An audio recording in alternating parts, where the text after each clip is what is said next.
What is going on, guys? Thank you so very much for joining us right here on Tuesday night. It is episode 101 of Tuesday Night Titans. It is your Tuesday, July 1st, 2025. I am your host, JD from New York. As always, joined by the one and the only celebrating Bobby Bonilla Day.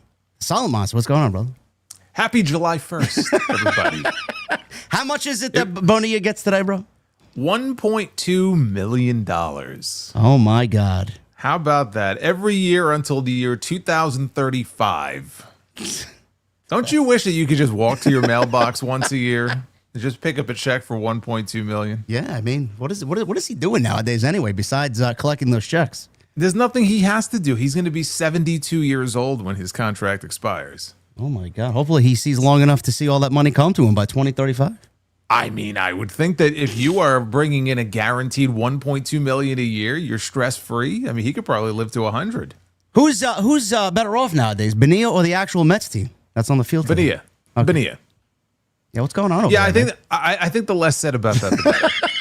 Listen, I'm no better anyway, man. So it's like we're sharing the misery because my team can't fucking string together a series of wins to save their life. So. Well, but you know it's really bad when the players call for a players-only team meeting, and it still doesn't really seem to help or do anything. They were supposed to play tonight. They got rained out, so they're going to do a doubleheader tomorrow. I'm just waiting for the inevitable double loss on Wednesday. Well, we'll see. I don't know. Listen, man, you know, they turned it up last season at the end of the season, so why not this year, you know? You know what? The only reason I think we actually have a chance is because the division overall is just so friggin' awful, so... We're still in it. I mean, we're still in it. But if it was any other division, we might not be so lucky. Yeah, I know. Listen, I wanna hope I'm still in it, but I'm slowly giving up hope. So we'll see what happens after the All-Star break. But I want to thank you guys for the overwhelming support coming out of last week's show. I know Jason and I were talking about it on our individual streams for several days after the fact. You guys absolutely blew us away with the support. It was tremendous. That stream is sitting at like almost 43,000 views on YouTube alone. So thank you guys very much. The super chat support last week was just mind-blowing. Easily the top that we've ever done on any TNT. So thank you guys very much. And hopefully you are with us for the next 100 episodes because we're not going anywhere. And I just want to say thank you from Jason and I, man. That was unbelievable. So let's keep up that energy tonight with episode 101. It was I guess, a middle-of-the-road week. It was not as busy as I was expecting it to be, but we got a lot of stuff coming out of Night of Champions. We have Evolution on the horizon. We have SummerSlam, Saturday night's main event. So there is a lot to talk about. We're going to get into all that tonight. We got the CM Punk drama coming out of Saudi. Dave Meltzer's in the news claiming that it was a staged a staged thing. It was all a complete work. It was it's gotten to a point where the CM Punk derangement syndrome is just very unhealthy for some people. So we'll definitely get into that. We will definitely go over the Evolution card, the way that it's shaping up. We'll try to avoid the spoilers from SmackDown because I don't know what happened last night. I didn't see one single spoiler on Twitter, which I guess the Twitter machine is actually working, where a lot of people actually care about what's going on and they want to save people the spoilers. So we'll definitely get into that and give our predictions on what we see the card shaping up to be. And we got a lot more right here on episode 101. You guys know the deal. Everything you need is in the description. Please go follow Jason and I on social media and on YouTube. Everything you need is linked down in the description. TNT t-shirts now available, celebrating 100 episodes. They are on bonfire.com. Throw it up on the screen there. You see it right there. Thanks to my guy Dustin who did that design. We are definitely going to get more work with him done for sure. But this is right now available on bonfire.com. I even linked everybody to the Bonfire shop right at the top of the live stream chat. So make sure you guys go and get yours today. Beautiful looking design there. And that's awesome. Yeah, it's unbelievable. And then you guys know the deal, man. Super chats always open. We'll hang out at the end of the show. And thumbs up. Make sure you guys get those in. We hit 1,000 likes every single stream. Tonight should be no different. So that is the goal right here on episode 101 of TNT. I don't know, man. It was a slightly busy week, man. A lot happened this week. What do you want to talk about? I mean, it was a newsworthy week, and yet at the same time, it feels like we're also in a bit of a lull. It's kind of a weird thing, because we are heading into some very big shows coming up in mid-July. But you also get that thing in the summer where things kind of slow down a little bit. Before I even get into anything, I'm curious because, we are heading into a holiday weekend here, and we're getting into the summer blockbusters and everything. I'm kind of on the fence about whether or not to check out this new Jurassic Park movie. Are you into any of these Jurassic Park films? I have. I have watched the first one and the second one multiple times. I can't even begin to tell you how many times. The other ones I've watched in the theaters. This one will be no different, but every time any of the Jurassic Park movies are on TV, I end up just sitting and watching them, no matter how shitty they are. I am already planning. There's a movie theater in town tomorrow night. I am going to grab drinks and then go see that hopefully tomorrow. So I am definitely a Jurassic Park guy. Day of premiere. Interesting. Okay. Yeah, because I haven't seen a lot of the recent films. I saw one of them, and I'm not even sure which one it was, because now they have like Jurassic Park World, and this one coming out is what I think it's Rebirth. Yeah. They all. The titles, they all sort of run together for me. This one looks kind of interesting. This one, from what I saw in the trailer, looks almost horror-esque. Like they're really leaning into the horror elements of the movie, which is kind of interesting. So I don't know. I'm on the fence about whether or not I should see it or not, but I kind of feel like if you're going to, in the theater is probably the way to do it. Yeah, the only thing I'm concerned about from the trailer and the commercials that we've seen, I feel like they've given us all the best scenes in the movie in the trailer. Yeah, I don't know why they do that. I feel some of those scenes are really fucking good, man. In the water, and then the T-Rex scene, with the inflatable raft. I'm like, can you just not? I don't want to watch this now. Just save it. And you wonder if, like, okay, have they given away all the good stuff, or are they at least saving some stuff for the movie? Yeah, we'll see. I was thinking maybe Thursday. I don't know. We'll see. I'm 50-50 on whether or not I should. I'm not really a big Superman guy either, but I'm interested to see how that shapes up. I know nothing will top the Batman stuff with Christopher Nolan, but this Superman looks pretty decent. I'm not a big Superman guy. I'm more of a Batman guy, but that looks interesting too. Yeah. Well, we are heading into a holiday weekend here, but I feel like we should start with what went down last weekend and get into all the Night of Champions stuff. Yep. Probably going back to Friday even, because we had some big championship matches on Friday on SmackDown, which also took place in Riyadh. Yeah, I actually I know you watched the show. We both went live around the same time on Friday from Riyadh. I know a lot of technical difficulties happened on the show. It's like I was worried that we were going to be here till our normal time for a 3-hour slot, because it would be like poetic justice, man. No, you guys aren't getting away that easy, man. Last 3-hour show, you'll be here till 1 o'clock in the morning. Fuck your VPN. Yeah. And having watched the show, if I would have waited until 11:30 that night to go live, I would have been pissed. So but I'm sitting here in the middle of the day, and I kind of built my afternoon around it, and some stuff I normally do. I curtailed it to make sure I was here to watch SmackDown. And Cody comes out and Randy Orton come out, and they get these huge reactions, and people are singing their song, and then it freezes. Yeah. And I'm like, all right, is it my VPN? Let me go online and see what's going on. And I see it's like a widespread issue, so at least I know I'm not the only one. And this goes on for 30 minutes, and that music, that music that they played is just seared into my freaking brain now. And finally, they come back, and we were able to pick up with the show. And I will say, I did go back and watch what they did. I was curious, how are they going to fill this in on the U.S. version when it airs later in the day in the U.S.? I like what they did with it, and it was smart because they had those handheld cameras. And so it was very, very gritty, and I'm not saying they should shoot TV every week like that. I made a comment, though. I said, the way they handled it, I actually thought it worked, and it was different. So I felt like it was very effective because I wasn't even sure that they had gone on with the segment. I thought that they just were stalling for time, and then ultimately they sent them to the back. And maybe they were going to record something backstage with Orton and Cody. So I had no idea the segment had actually gone on. Yeah, me neither. I mean, you would figure that their segment probably would have went 15, 20 minutes maybe if they do a back or a face-to-face promo. And then they go into the next segment, which would have been the Jimmy Uso and JC Mateo match. There's a little, segment in between to get to that match. I'm assuming that with the half an hour wait that we had, that they had to stall for time. So they had Cody, and I believe Carmelo Hayes came out to interrupt Cody, and Randy Orton was meeting and greeting some fans around ringside.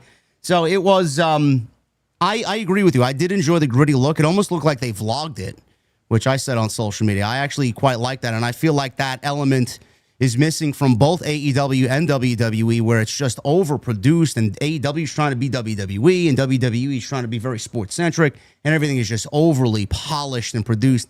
I like when it's gritty. I like when it's like outside the norm. So I appreciated that, even though it was probably a one-time thing, and WWE's not going to go back and do that. But normally when their backs are against the wall and we get a different aspect of WWE programming, sometimes it's a welcome change, and this I didn't really mind. Well, yeah, I mean, sure. It's like when they got snowed in that time, and they had to shoot an entire show from Titan Tower. It was very unique, and it kind of worked.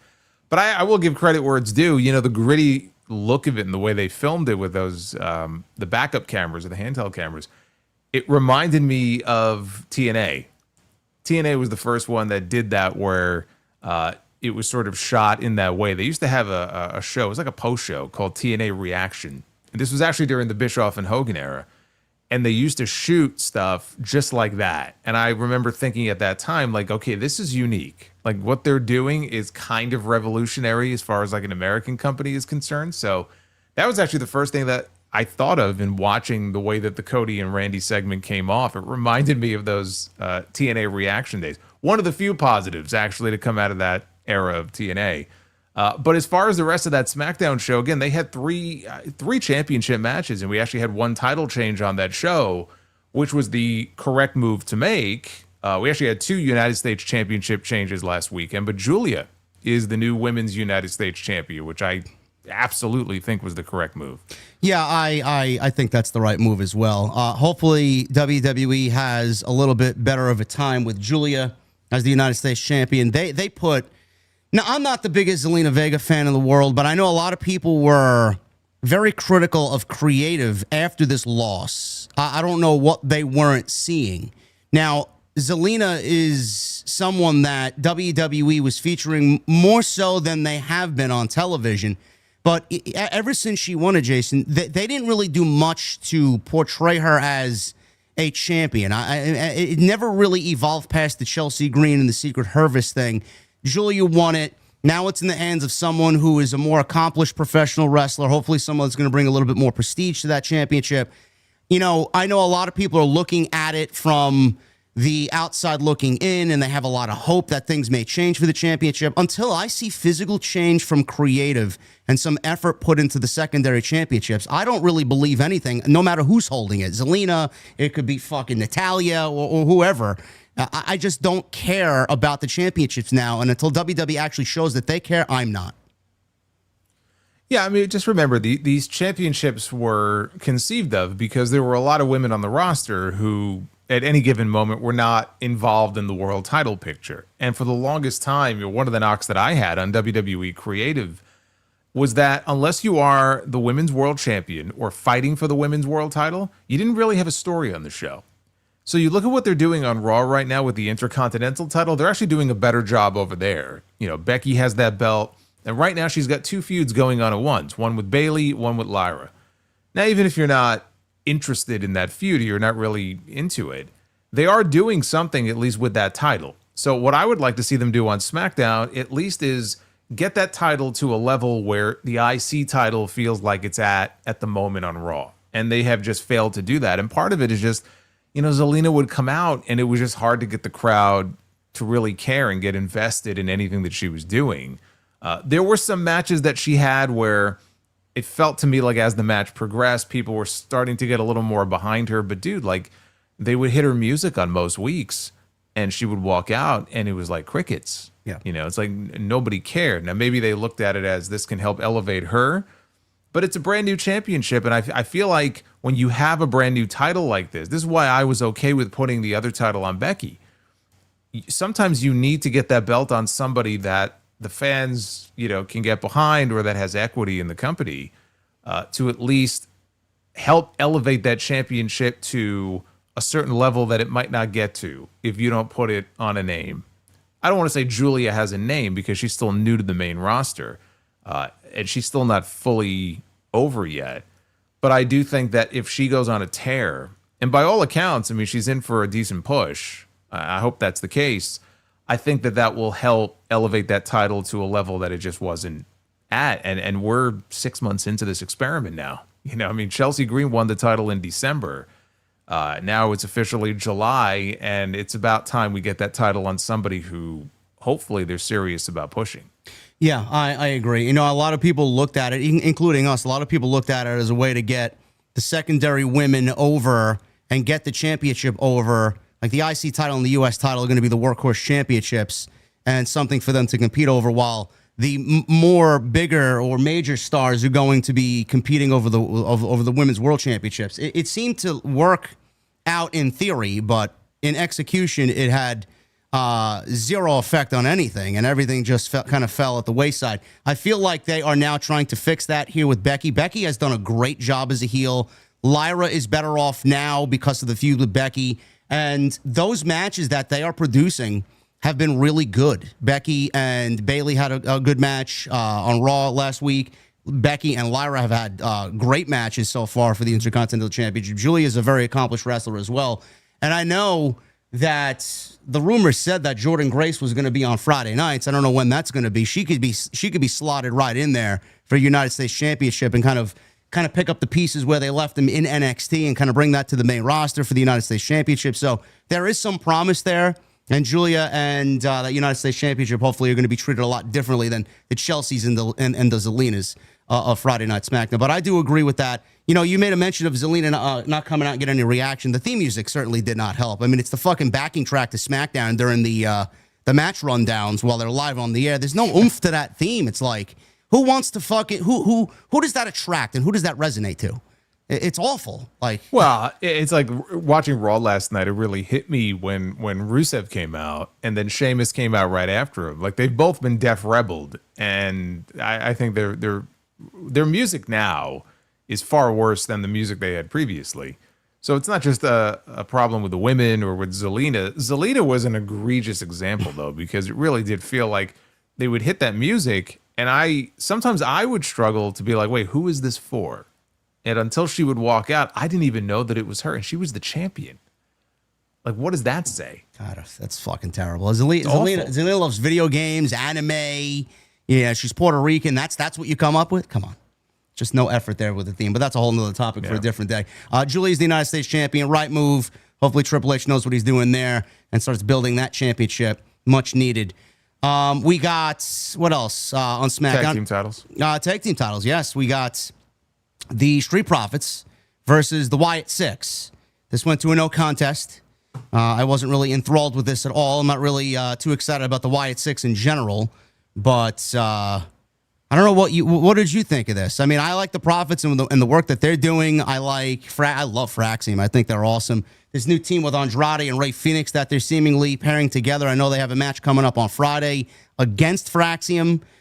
I think the tag team division is fucking great on Friday Night SmackDown, but this whole Wyatt Six thing where everybody's trying to stop the Wyatt Six because they're the most dangerous group on Friday night in the tag team division. It's not working for me, bro. I don't know. I don't know. Well, I mean, I had a nice laugh at that because there's a backstage segment on Friday where I think it was, it was DIY, I think, but whoever it was like, we have to band together. We can't allow the Wyatts to win the belts because it's almost like if they win the belts, it's all over. Like, we can't possibly overcome this. I'm like, way to have, a lot of confidence in yourself. I think it was Ciampa who said it. But I'm like, what have they done so far to really demonstrate that they're that dangerous? It's just very over the top. Ever since the Wyatts came back, yes, it's just very blasé. It's just hard to get into it. Nothing is really different, and if anything, they're not even putting as much focus on them. We had one little VHS vignette a few weeks ago with Bo Dallas or Uncle Howdy, and that was it. So it's almost like they're back, but they haven't really done a whole hell of a lot. They had that one awful match with the Machine Guns a few weeks ago. So they had this match, and it was unresolved, and I guess everything is going to continue to build around the Wyatts and people being afraid of the Wyatts. I'm not into any of that, but you can't, look at the division as it is on SmackDown and not say that the talent isn't there. They've got tons of teams, not even including Pretty Deadly, because one half of Pretty Deadly is out. I think Zelton Prince is out hurt again. So they have a division. They have an actual division on that show. I'm just not terribly excited about, what they're doing right now, building everything around the Wyatts and them being some kind of big threat. But I wasn't expecting a title change. I mean, it'd be far too soon to take the belts off the Profits. But the other championship match, I legitimately thought that we had a very good chance of getting a Money in the Bank cash in on Friday from Naomi. And that was the last woman standing match between Tiffany Stratton and Nia Jax. And they've had some good matches before, and Nia herself has had some really good TV matches. I thought that this was good. It was not one of like the best matches that she's had. It was pretty much your standard WWE Extreme Rules type match. Bro, I was watching this. I felt like for at least 80% of the match, I thought I was watching a match in slow motion or something that was fucking sinking in quicksand. It was awful to me. I don't know what you thought, but I mean, I didn't think it was. I would say it was awful, but I didn't. I thought that it could end up being better than it ended up being. I thought that it had the potential to be really good, and I don't think it was really good. I thought it was solid, but it was your standard Extreme Rules type match. It was like I'm watching it thinking, okay, we're going to see this exact same thing in less than 24 hours from Rhea Ripley and Raquel Rodriguez. Like in WWE, these matches all tend to look the same. Yeah. Same weapons, same formula. But there was no cash in, and Tiffany holds on to the championship. Hopefully we can be done now with the Tiffany and the Nia stuff. I think we've seen enough of that. So they had all these championship matches on that show that were left off the Night of Champions card. And then, of course, everything led into the Night of Champions show on Saturday. There was a lot of controversy going into that about whether they should be there. Are they going to cancel the show? I don't know about you. I never seriously thought they would cancel the show just because of the sheer amount of money that is on the line on these shows. No, there's a report now that they're going back next year 3 times. Never mind 2, the usual 2 that they usually do, Rumble and then something else next year. 3 times next year. Yeah. Well, I mean, look, supposedly they rake in, I don't know what they're making from the Rumble, if that's a different arrangement, but typically with these Saudi shows, the belief is that they make $50 million per show. So for 2 Saudi shows a year, typically, it's $100 million right there. It would take an act of God, for them not to go over there and do a freaking show. So I never doubted that. They went, and so we had the big kickoff event on Friday during the day, which is what made news as it pertains to one CM Punk. Before we get to that, if they did not have champions here in the States for the live gate, what do you think they'd pull in? Like 2 million? 2 million ticket-wise? Well, I mean, for the prices they charge these days for tickets, it really just depends on what building they run. If they run a building where they can fit 15 to 20,000, probably. I mean, or somewhere being like maybe 1.5 million. Somewhere $50 million. Huh? $50 million. That's crazy per show. Gee, I wonder why CM Punk went over there. Well, I don't know how it works these days. Like if you work the Saudi show, if you get a big bonus, or if that's just kind of a work of fiction. I don't know. Supposedly that the money that they would get as a bonus to go over there, I read somewhere last week that it's already kind of in their contract. Yeah, so I mean, people have it in their heads, and maybe this is the way it worked initially, but I think people have it in their heads like when you work Saudi, like if Goldberg was to go work a Saudi Arabia match, he's going to make $2 million. I'm not sure it really works that way, or at least not anymore. But the company is sure raking in money hand and foot on those shows. I saw Triple H was also, he received a special award. Did you see the statue that he received? Yeah, what was it like? It was like a hawk? What was it? It was like a bird, like a fucking eagle or a hawk. I don't know. Whatever. I mean, he'll put that on display at his Titan Tower office, whatever. But before we get to the Punk stuff and what Meltzer said, quickly, did you enjoy the CM Punk John Cena face-to-face, the Doctor of Punkonomics on Friday? Did you enjoy that as much as I did or no? As much as you did, no. No. As I described it, I thought it was so bad it was good. It was that kind of segment. I had secondhand embarrassment watching parts of that segment, especially the parts where he was trying so hard to remember his lines. And there were a few times where he stumbled, which is not something Punk usually does in his promo. And that was my issue with it. What is CM Punk known for? He's known for his promos, right? And everything else. And punk rock. Punk rock. But it's usually off the cuff. It's genuine. It's from the heart. It never comes across like he's trying to remember his lines. This was the antithesis of what a CM Punk promo is supposed to. Forget the way he was dressed and the things he was saying, which was just ridiculous coming out of his mouth. But that's not what a CM Punk promo is supposed to be. That's not what makes CM Punk promos so great. I get what they were going for because Cena stole from him with the pipe bomb the week before, so this was kind of his revenge. Some of those lines, like they had the Drake line, like my God, just, maybe it was just coming out of Punk's mouth. I was embarrassed for him, like watching it. I know maybe that was the goal, was for it to be bad. Maybe that was the point. I don't know. But there were some people, and maybe you were one of them, but there were some people who were like, oh, this is amazing. No, this is like the promo of the year. No, I didn't say it was the promo of the year. You better not. I kind of marked out hearing John Cena's old heel theme music again. That's all right. But I'm talking about once the promo itself, began. I was like, I get what they were doing, but I was just like, man, this is not going to go down as one of his better promos. Did you read the report on who helped CM Punk pen that promo? Yes. Danielle Fishel's husband, Topanga from Boy Meets World, her husband helped him. Yes. Well, she's a big wrestling fan. Yeah. Now, is he on the creative team?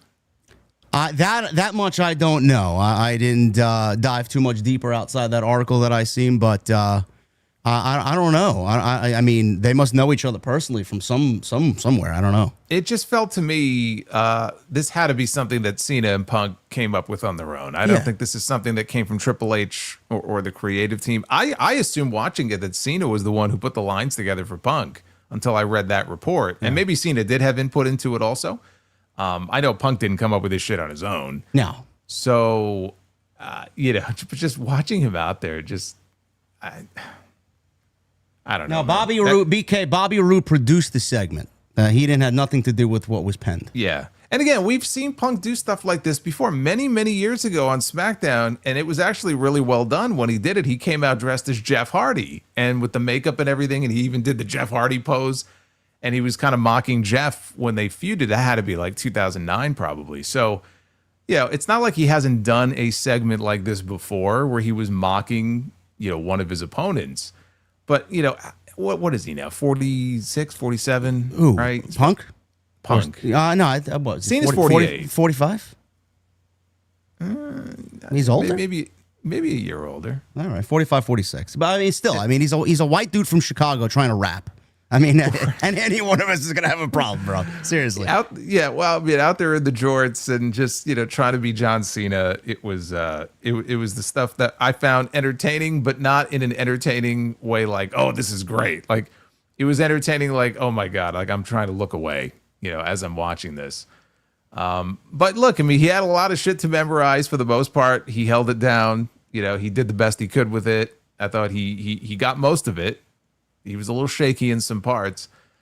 Cena didn't respond. What I was kind of hoping for, though, was after what Cena did to him the week before, since you assume this is the final face-to-face promo that we're probably ever going to get between these two, I really was hoping they would have a promo, last words here. They would really go back and forth and really go at each other.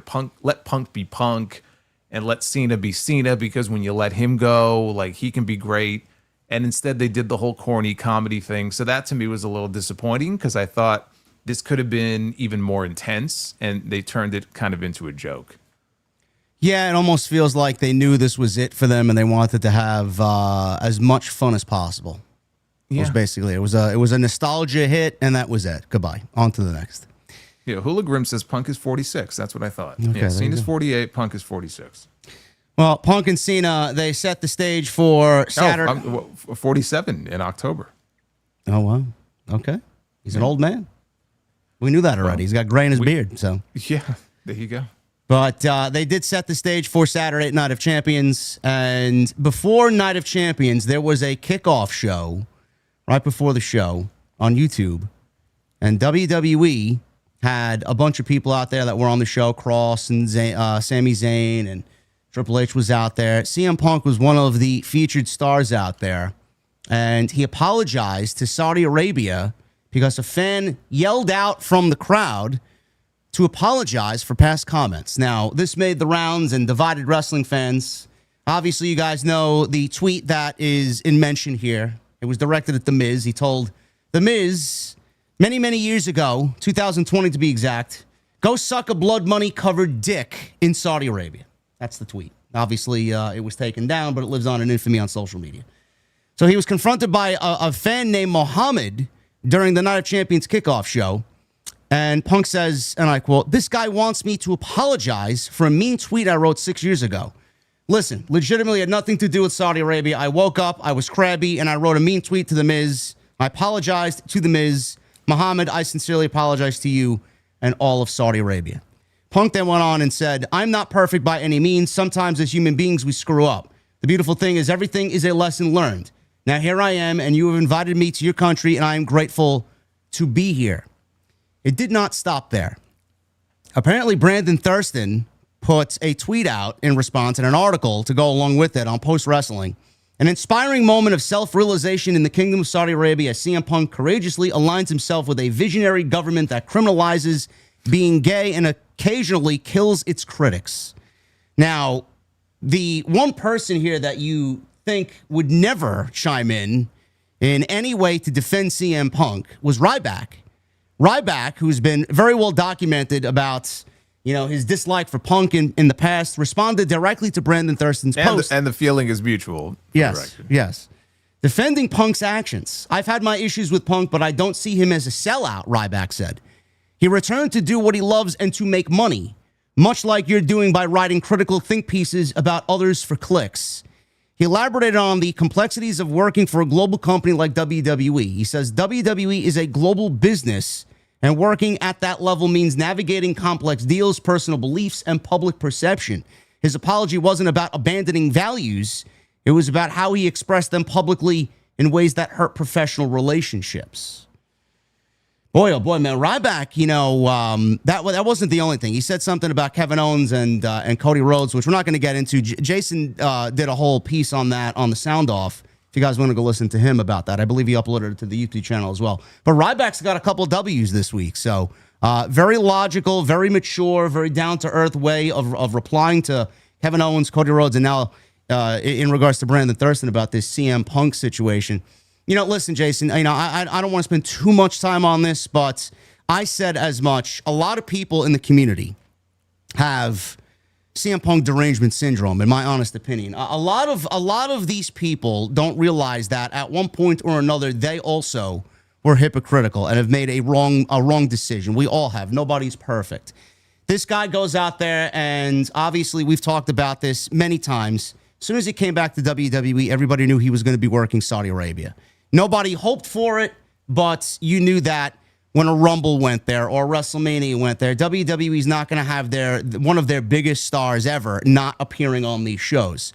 He went out there and apologized, and he can still do no right to these people. Everything he does, everything he says is wrong, and it doesn't become, they're not upset about,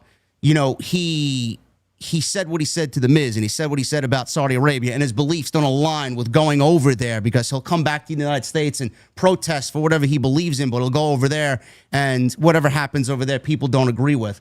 I feel like it all is deep-rooted in tribalism, and they can't let the fact that this man left AEW and came to WWE and is now standing on his own, much more mature, much more focused on what he wants his career to look like. He's stronger as a human being mentally and physically. They can't get past that. And I believe it all is just deep-rooted in tribalism. But listen, CM Punk said what he said. I'm not losing sleep over it. I'm glad we got to see Cena and Punk. We'll get into it in a second for the final time. And I'm excited to see where CM Punk goes into SummerSlam. I don't care what he said, and I'm not going to lose sleep over it. I'm just glad we got him for the time that we got him.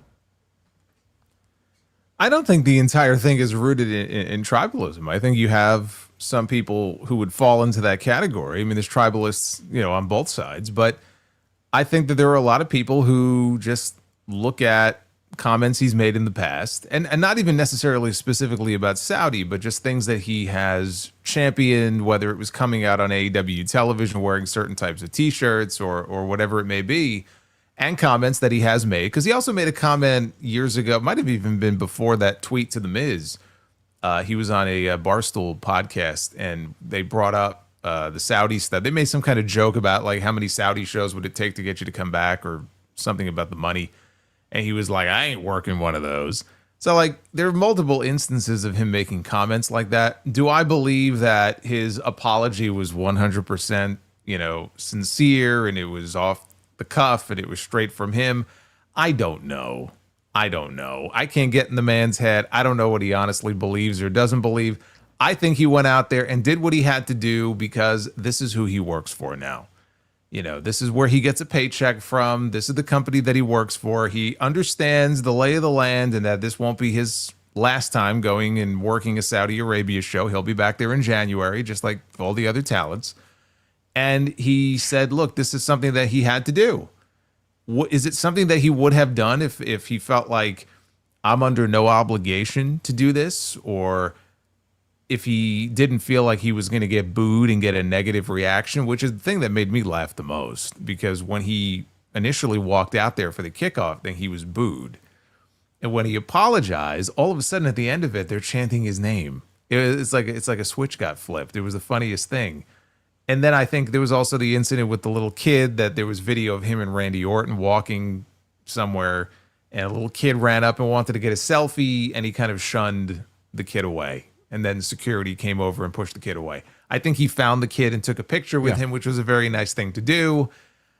But again, is he being sincere? Does he honestly, believe, no, it was never about Saudi, and I love Saudi Arabia, and I apologize? I don't know. To me, he's saying what he felt needed to be said. I thought it was very telling that later that night during the SmackDown taping, WWE actually drew people's attention to the big screen, and they showed the apology. Didn't air on TV, but they definitely showed it to the people in the building ahead of the closing segment where he was going to be coming out. So whatever his motivations were, I have my thoughts on it. But like you said, I don't lose any sleep over it. I'm not upset over it. It doesn't really affect me in any meaningful way. When he came back to the company, we all knew this would be the end result. This is not shocking in any way, shape, or form. He works for WWE, and he has a job to do, and so he went out and did his job. And if you want to believe that he's a hypocrite, I'm not going to sit here and defend CM Punk. If you believe he's a hypocrite, you know what? That's fair. And if you want to take his apology at face value and say, oh, he's grown, he's matured, okay, that's fine too. Everyone has an opinion about the whole situation, but at the end of the day, I don't really care one way or the other. He has to do what he feels he has to do. I think people made more of it than they had to, but I also think you do have people that just don't like him who are going to pile on no matter what. So you have those people as well. And this is a layup for them. This is such an easy thing to mock him for and make fun of him for. But me personally, I mean, again, I'm not going to lose an ounce of sleep over this. No, it's like a lot of people, I don't know any specifically personally because I don't really meddle in politics. A lot of people ruin relationships and tarnish friendships because of who they support politically. And I just find that to be ridiculous. I mean, I would never let that get in the way of somebody that I genuinely care about. I'm not going to let it get in the way of somebody that I genuinely enjoy watching and their work. So I guess if you want to fall into that category, by all means, you can do that. But I just find it to be a little weird. But I'd like for you to get into the Meltzer part. Yeah, of that's this story. that's here. You mentioned about how they played it in the arena during SmackDown in between the taping. And a lot of people thought because they did that it was a staged event, like it was all planned. Meltzer went and ran with that. And he says on the Observer Live that what he heard, that the fan was planted and that CM Punk's apology was planned in advance. Now, you could take planned in advance a couple of ways. One, it could be all planned and it's a planted fan, which, I mean, WWE's done time and time and time again. It's not anything new for them. Or it was planned in advance knowing that management heard and got wind beforehand that Punk was going to go out in front of a live audience and apologize from the heart about what he said to The Miz and about Saudi Arabia. So we don't know which direction there Meltzer's talking about, but he says that, by the way, was planted, whatever. It's really interesting how they whatever it was. Obviously, somebody wanted him to apologize, and he did, because he's not exactly the apologetic type, for one thing. And if you're going to apologize, I don't know if this is the thing you apologize for, given his political viewpoints and everything. But it's money, and it's wrestling, and you don't expect wrestlers to have morals. End quote. Well, there were some people who were upset that he apologized to Saudi Arabia, but he couldn't apologize to the Young Bucks. So, I mean, again, you do have people that definitely tribalism is one aspect of the reaction that we saw this past week. For some reason, that just made me laugh. Well, how do they know that he didn't want to apologize to the Young Bucks? We heard so many conflicting stories. We don't know what was true. Well, that's the whole thing, is that the Bucks didn't want to meet with him. Whether or not he would have actually apologized, we'll never know. And funny enough, if you mentioned The Miz, he did apologize to The Miz. It was actually 2 years ago. It was backstage at a Raw taping in Chicago. Yeah. And while he was still under AW contract. Yes, but if you remember the story behind that, he was coming from Florida. He was flying home from Florida because he had gone to Florida to have a meeting with Jericho. And I think the Bucks were maybe supposed to be there, but the Bucks didn't want to meet with him. But I think he met with Jericho. Somehow Jericho worked his way into this whole thing to try to discuss things, and because they were getting ready to bring him back for collisions. They were trying to get everything smoothed out. It was from that meeting, I think, he bumped into whoever it was from the WWE roster on that flight, and they were like, hey, you should come to Raw. Raw's in Chicago. And that's how he ended up backstage at that show. And that's where he pulled Miz aside and supposedly, smoothed things over with him and apologized. He was coming from that meeting, that AEW meeting. But yeah, so like I heard that Meltzer thing, and I was just like, is he reporting it? Is he speculating? Because that's the thing with Meltzer. Like, people will transcribe, and some of these websites will run with this. And half the time, I don't know if this is something he's reporting as news, or they're taking, just like some sort of thought that he had during his radio show. That's an opinion. Maybe he was just part of a conversation, and they're like, oh, he's reporting that this is fact. I'm still not sure if he's reporting this as fact or if this is just him speculating here. Do I think the fan was a planted fan? I don't. Do I think that Punk went into this, though, and maybe even let Triple H and Nick Khan and WWE know, hey, this is what I want to do? Yeah, he probably did. I would imagine he gave him a heads up and said, hey, I want to, this is what I'd like to do. Well, maybe they gave him the statement to go out there and say, because they wanted him to do it, and maybe it wasn't Punk that wanted to do it. Who the fuck knows? Right, and we're not going to know. Yeah. But the idea that they either paid off a fan, or I don't know what he's getting at here.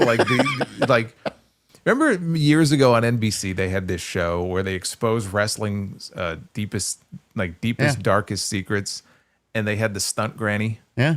You remember that? Mm-hmm. I hear him talking about this, and I'm like, okay, we're gonna have this is like their version of the stunt granny, and we're gonna have this guy Mohammed, and we're gonna make sure he's in perfect position, and Punk's gonna look over and go, hey, did you say something? Hey, I'd like to apologize. He's wearing a SmackDown hat. He's got a Roman Reigns tribal chief shirt on. Yeah. It's just he's got fucking the Alexa Bliss doll in his hand or whatever. Like, give me a break. Like, he knows.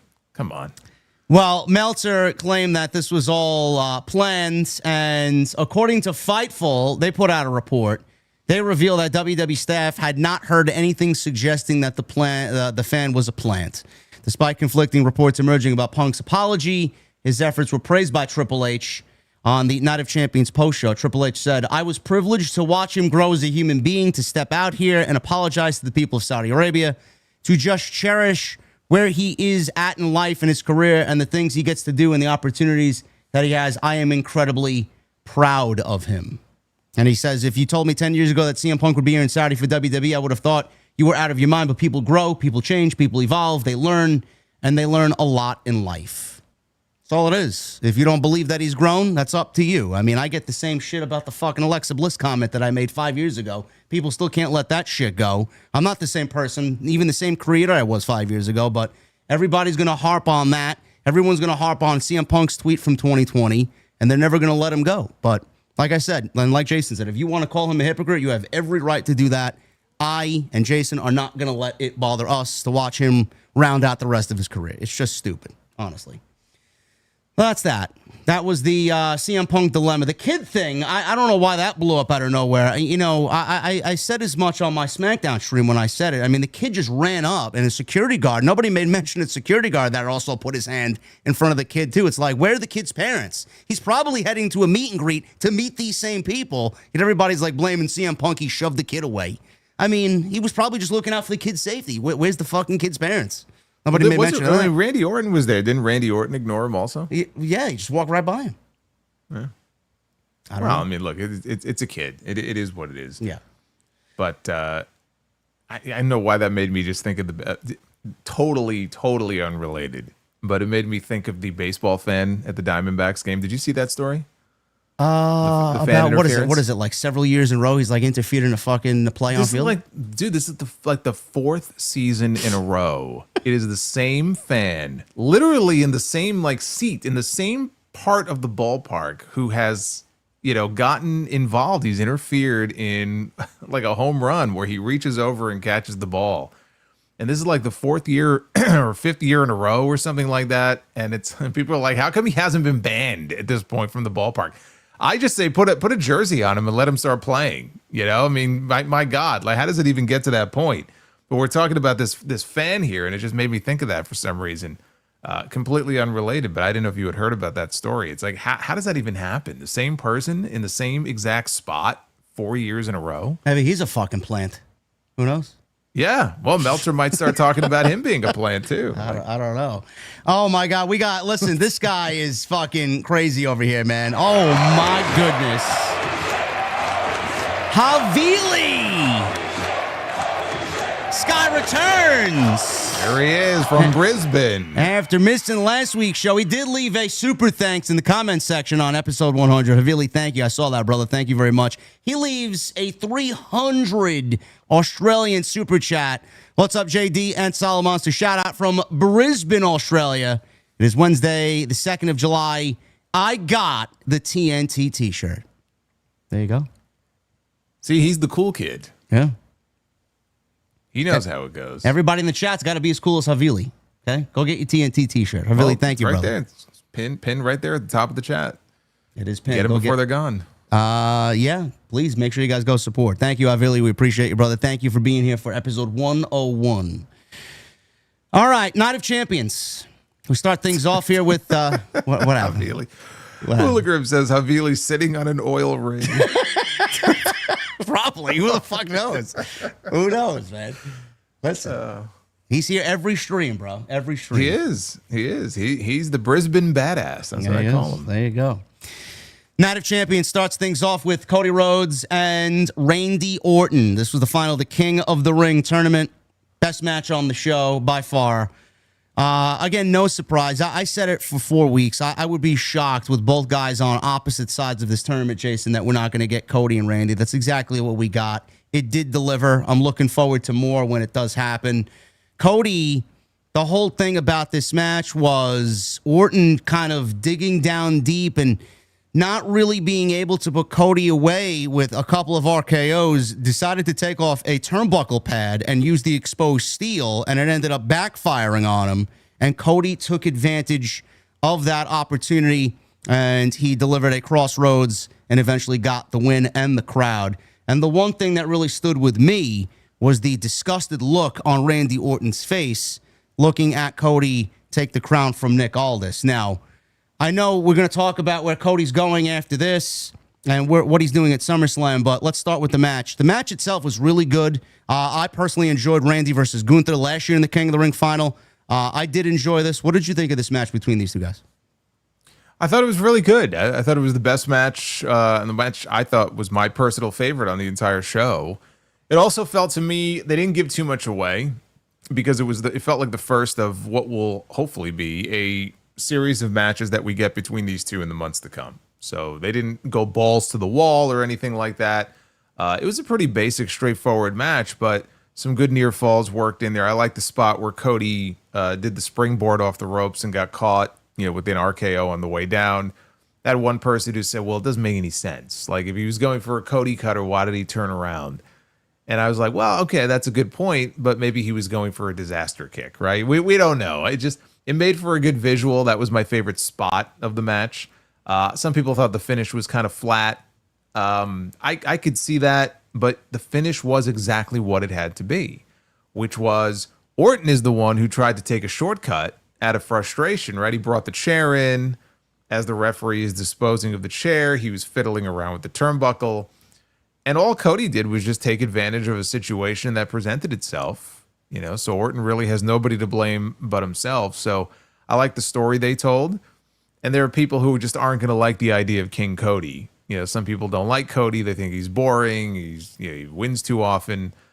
But this was always going to be where we got to, whether it was SummerSlam or later in the year. We were always going to come back to Cena and Cody. You can't do that finish at WrestleMania and not have Cody get his rematch and get his revenge on John Cena. I mean, as big of a geek as he looked like at WrestleMania, he'll look like a bigger geek if he doesn't get his comeuppance on the guy. So it was pretty much a straight line from WrestleMania to SummerSlam, and now we're getting the predictable rematch between him and Cena.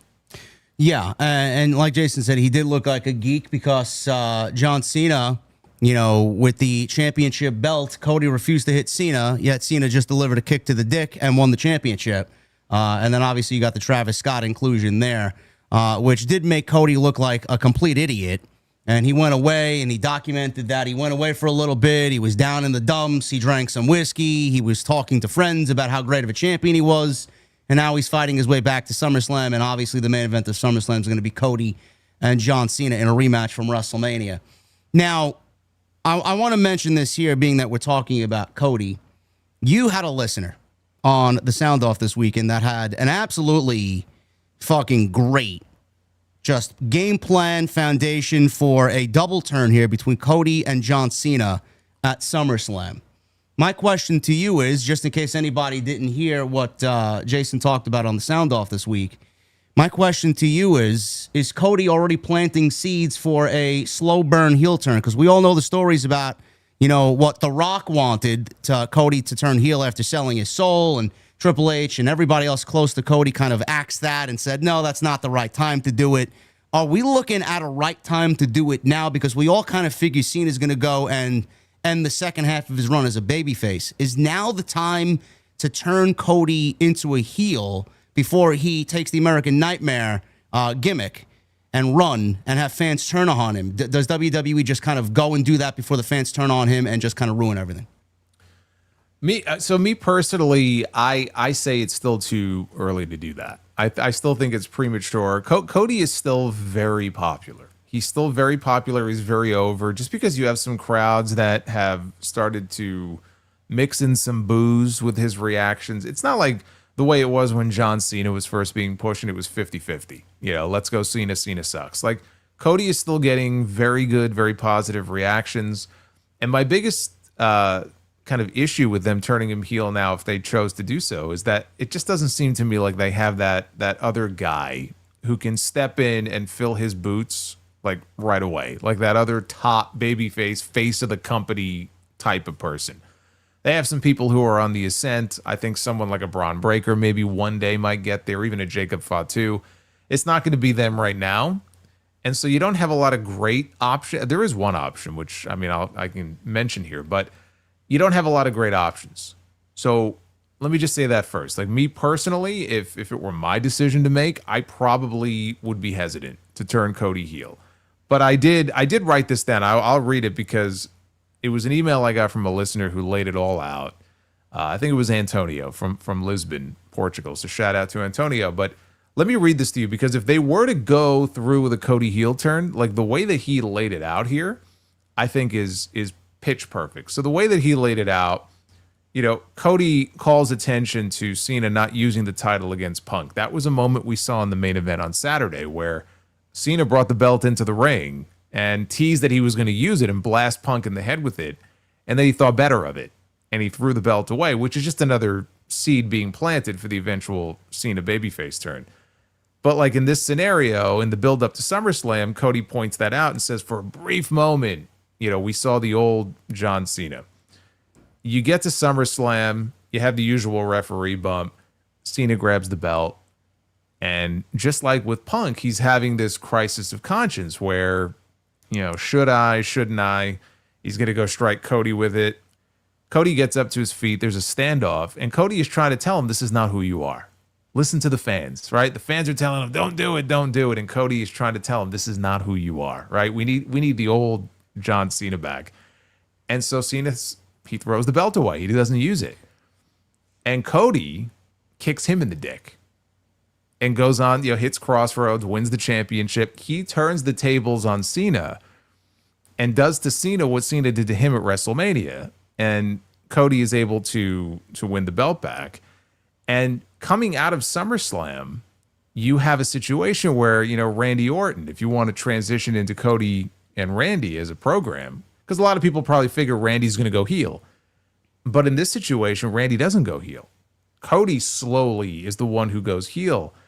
And Randy is, very upset because he had the chance to punt kick Cody, to win King of the Ring. And he had a moment of hesitation. And, he kind of regrets now the fact that happened. And even John Cena, as he transitions back to being the John Cena that we all knew from before, feels this great, overwhelming sense of regret because what has happened is that by behaving in the way that he did, he feels responsible now for Cody becoming what he has become. Because Cody is supposed to represent the best of us, right? He's this pure white meat babyface who doesn't cheat, and he does all the right things. But he saw what Cena was doing. And what happened at King of the Ring in the final where Randy tried to cheat and Cody turned the tables on him. And it paid off, right? He won the crown. And so Cody has essentially been corrupted now into believing that this is something he has to do. And Cena feels this great sense of just regret over the monster that he has basically created here. Just the way that he laid it out step by step is probably far more thought than WWE would give it in the same situation. But it all makes sense. So if you were going to turn Cody, I really like this idea as opposed to just doing it in a way where just for shock value, Cody does something really dastardly. Here, you can back it up and explain all of it in a way that makes a ton of sense. So I'm kind of torn because I like the idea so much. I still feel it would be a mistake to turn Cody at SummerSlam. I don't think it's time yet. I just don't. You don't think that'll backfire on Cody and WWE if they have Cody kick Cena in the dick and kind of get corrupted? Punk told him on the road to WrestleMania as they was teasing that match that holding the championship is a burden and it just changes you like the fucking ring from Lord of the Rings. It's like you just overcome with desire and evil thoughts. It corrupts you. Yeah. Do you feel like that could backfire and they could actually cheer Cody instead of booing him? There's always that risk. I always say the fans are the heels. Yeah. So there's always that risk. I don't think that you can, when you have a really good idea and you want to turn somebody, I don't think that you should not do it just because you're worried the fans, might have the opposite reaction. They might, but if you tell the story the right way, I think it'll work. Especially because, look at who we're dealing with here. Like, if he's going to feud with Randy Orton is super over. Like, I don't think it's going to be too hard for people to like get behind Orton and boo Cody if that's what they want them to do. So I think it would work. I think it would work in this situation. I would hold off on it though. I know the timing. The timing could really work because you could go right into that Cody and Randy feud and let Randy be the babyface. But I think I would be too afraid. If I were booking this and it was my company, I would feel like this is probably a bad business decision. It, almost like, and maybe again, Austin was just on a level apart from everybody else, but just using that as an example, I think everybody involved, including Austin, would tell you that the heel turn of WrestleMania 17 was a huge mistake. We got some funny moments out of it, but business-wise, what a fucking disaster that was. So it just wasn't the right time. And he'll tell you that he did it because he felt like he was getting stale. He needed a change. Now he's like, what a mistake I made. I think it would be a mistake to turn Cody just yet. 2026, yeah, I could see that. But the fans are largely with the guy. Why are you going to take that away from them? And the bigger question, who do you replace him with? Now, what I said when I mentioned this idea was I was rattling off all these names. Like, okay, if Cody's not going to be the top babyface anymore, who's your top babyface? Is it 47-year-old CM Punk? No, that's the problem you're going to run into. I know everybody that you're going to name here on this list is not a long-term solution. It's a temporary solution. And we all know Cody's got at least 3-4 years at the top easy before he goes and does what he got to do next. Yeah. So I mean, Jey Uso is very popular. But, yeah, I mean, like, okay, so a lot of people are going to have that reaction that you just had. Like, oh, God. So I don't know that he's the answer. Randy Orton isn't really the answer. I floated LA Knight. I said it would be a great opportunity for someone like LA Knight, who is also very popular, to kind of slide in there. I'm not saying he would necessarily be like exactly what Cody Rhodes is, like the top babyface, but put him in a position where maybe he could be one of the top 2 babyfaces in the company. It would be a good opportunity for someone like him. I just don't know that they have that one guy ready to take that spot right now. If you said we have to turn him, who is that guy? Like, you're going to get a million different answers. I'm not sure any of them are the right one. LA Knight's a good choice. Again, I don't think that's a long-term solution. I think that's a very temporary fix. Jacob Fatu, again, I think he's great, and I think depending on how old he is, I don't even know how old he is. He's going to be in that Braun Breaker camp for sure, future of the company. But that's not for a couple of years yet. I genuinely don't even think that the person that is in question here is even in the company. I don't. I think they are somewhere else, whoever that may be. AEW, fucking overseas somewhere that we might not know. I don't know. Well, Fatu is 33. 33. All right, he's got more than enough gas left to go. Will Ospreay, is he going to end up coming to the WWE eventually after leaving AEW? He could be a name. MJF, we all kind of speculated that he's going to join WWE when his contract is up. We don't know. We don't know when that's going to be. As a heel, though, I mean, I know.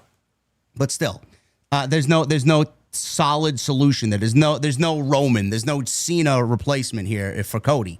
So it's like, what do you do?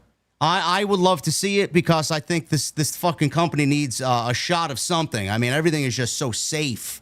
That's the thing. That's what's getting me. I understand that Antonio here with this great foundation of a Cody heel turn. I just don't think that they are going to do it because how much money Cody makes. They don't have a replacement here. And I just think that they are just very safe in everything that they do. And I just wish that they weren't at least once or twice. I feel like everything with these shows and the problems that exist are just too safe. I don't know when that's going to be, 2026 potentially. Cody even said that he's at the tail end of his babyface run. He was interviewed before Night of Champions. I don't know why he would go and say that and just kind of ruin the illusion, but he says that he doesn't have much time left. I'd love to see Cody come out with the black hair and fucking just go completely dark. I'd love to see it. Yeah, I think he was on Busted Open. I think he may have walked those comments back a little bit, but because it was weird. I don't know why he would have said that either. Yeah. But I'm not totally sold. But if you were going to do it, that's the way to do it. I mean, I just love the idea of that.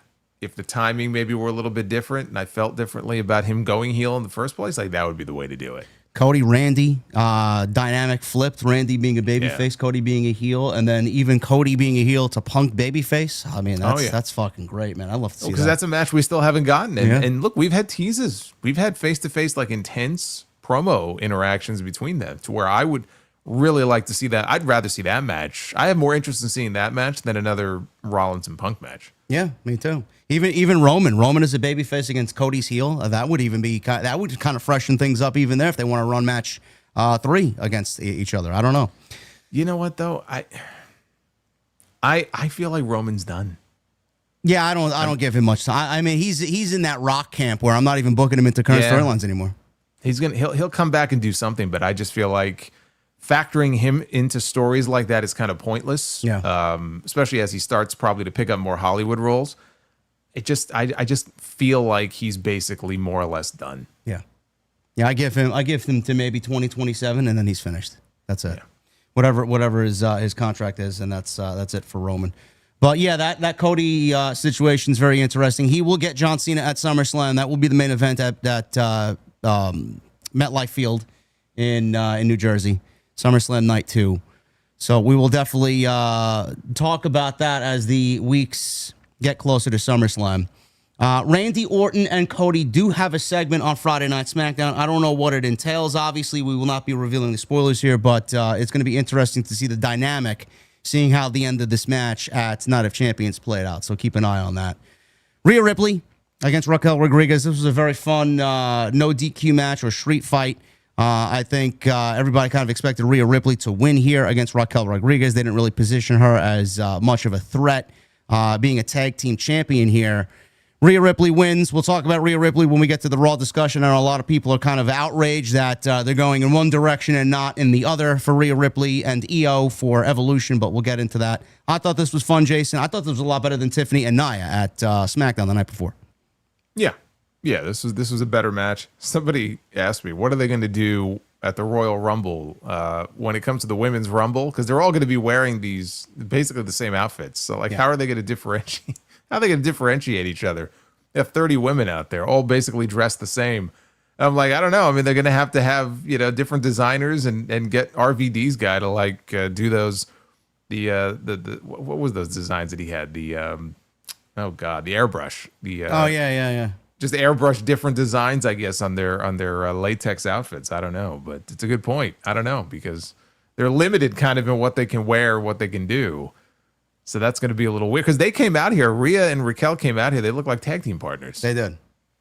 They're not going to be distinguished with their theme music. I'll tell you that right now. No, they won't be. Rhea Ripley wins. Very fun street fight here between her and Raquel Rodriguez. Karrion Kross. He went one-on-one with Sami Zayn, who is uber popular here in Saudi Arabia. This was more like a TV match. It was fine for what it was.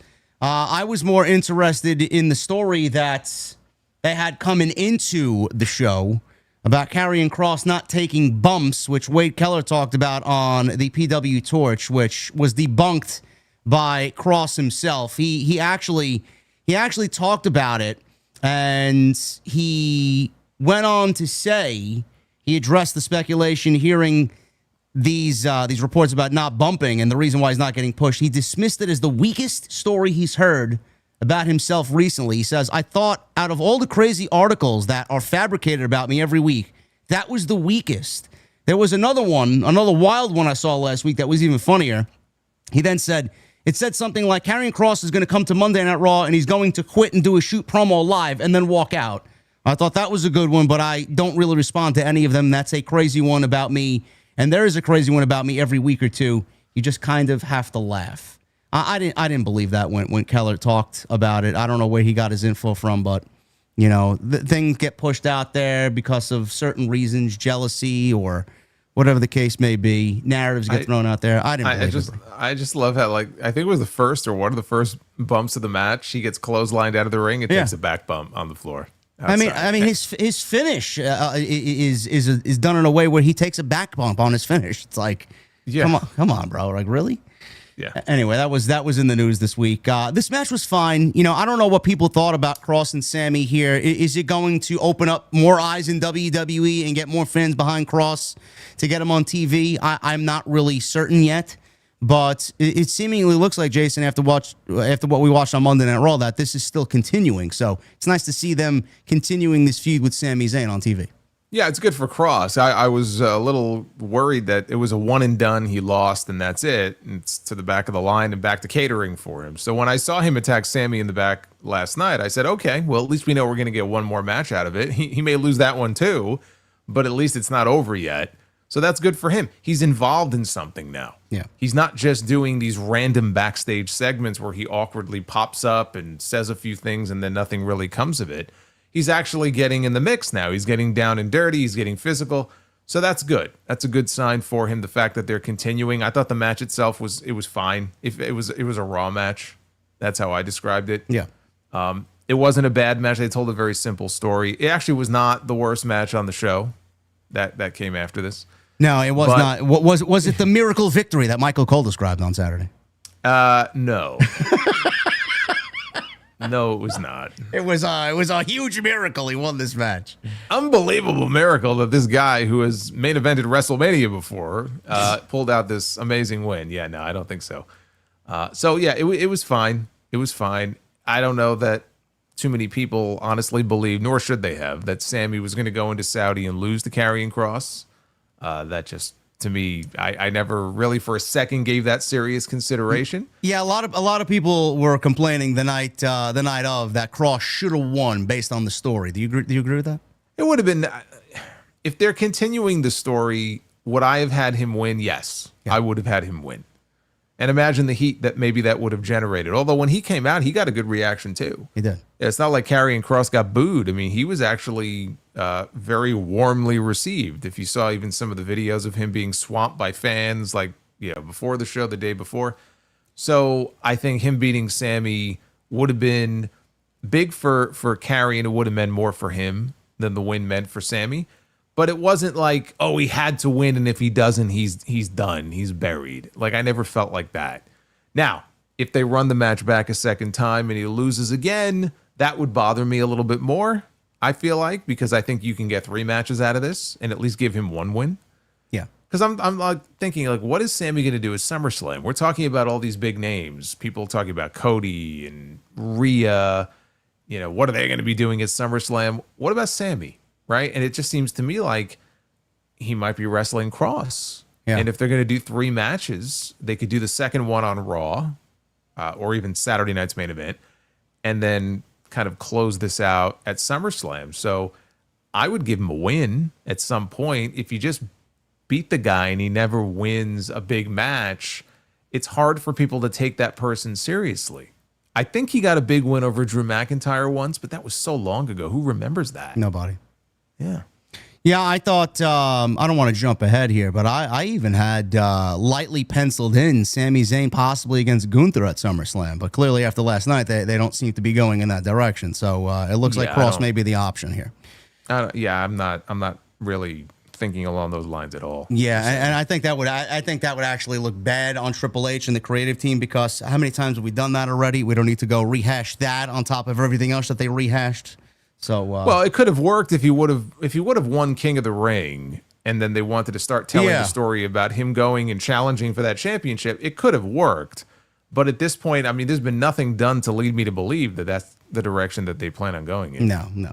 So Kross may be the option there for Sami, but decent enough match, and I'm glad to see Kross still getting some TV time with that continuing on Monday night. United States Championship, Jacob Fatu, Solo Sikoa. Jason called this perfectly last week. I was in agreement on that because he said that if Jacob won this, where else is there for this story to go? And that would basically end the storyline if Jacob beats Solo. That is not what happened. Solo is the new United States champion here. And we have the return of the legendary, one and only, Hall of Famer himself, Tonga Loa. He's back. No Tama Tonga. Blew me away. I know, it's crazy. It was the highlight of the night, honestly. Blew me away. I mean, there was some other guy that debuted right after that, but I mean, the world was just a buzz. From what I understand, I don't think they actually showed it on Raw last night, which I was kind of surprised they didn't.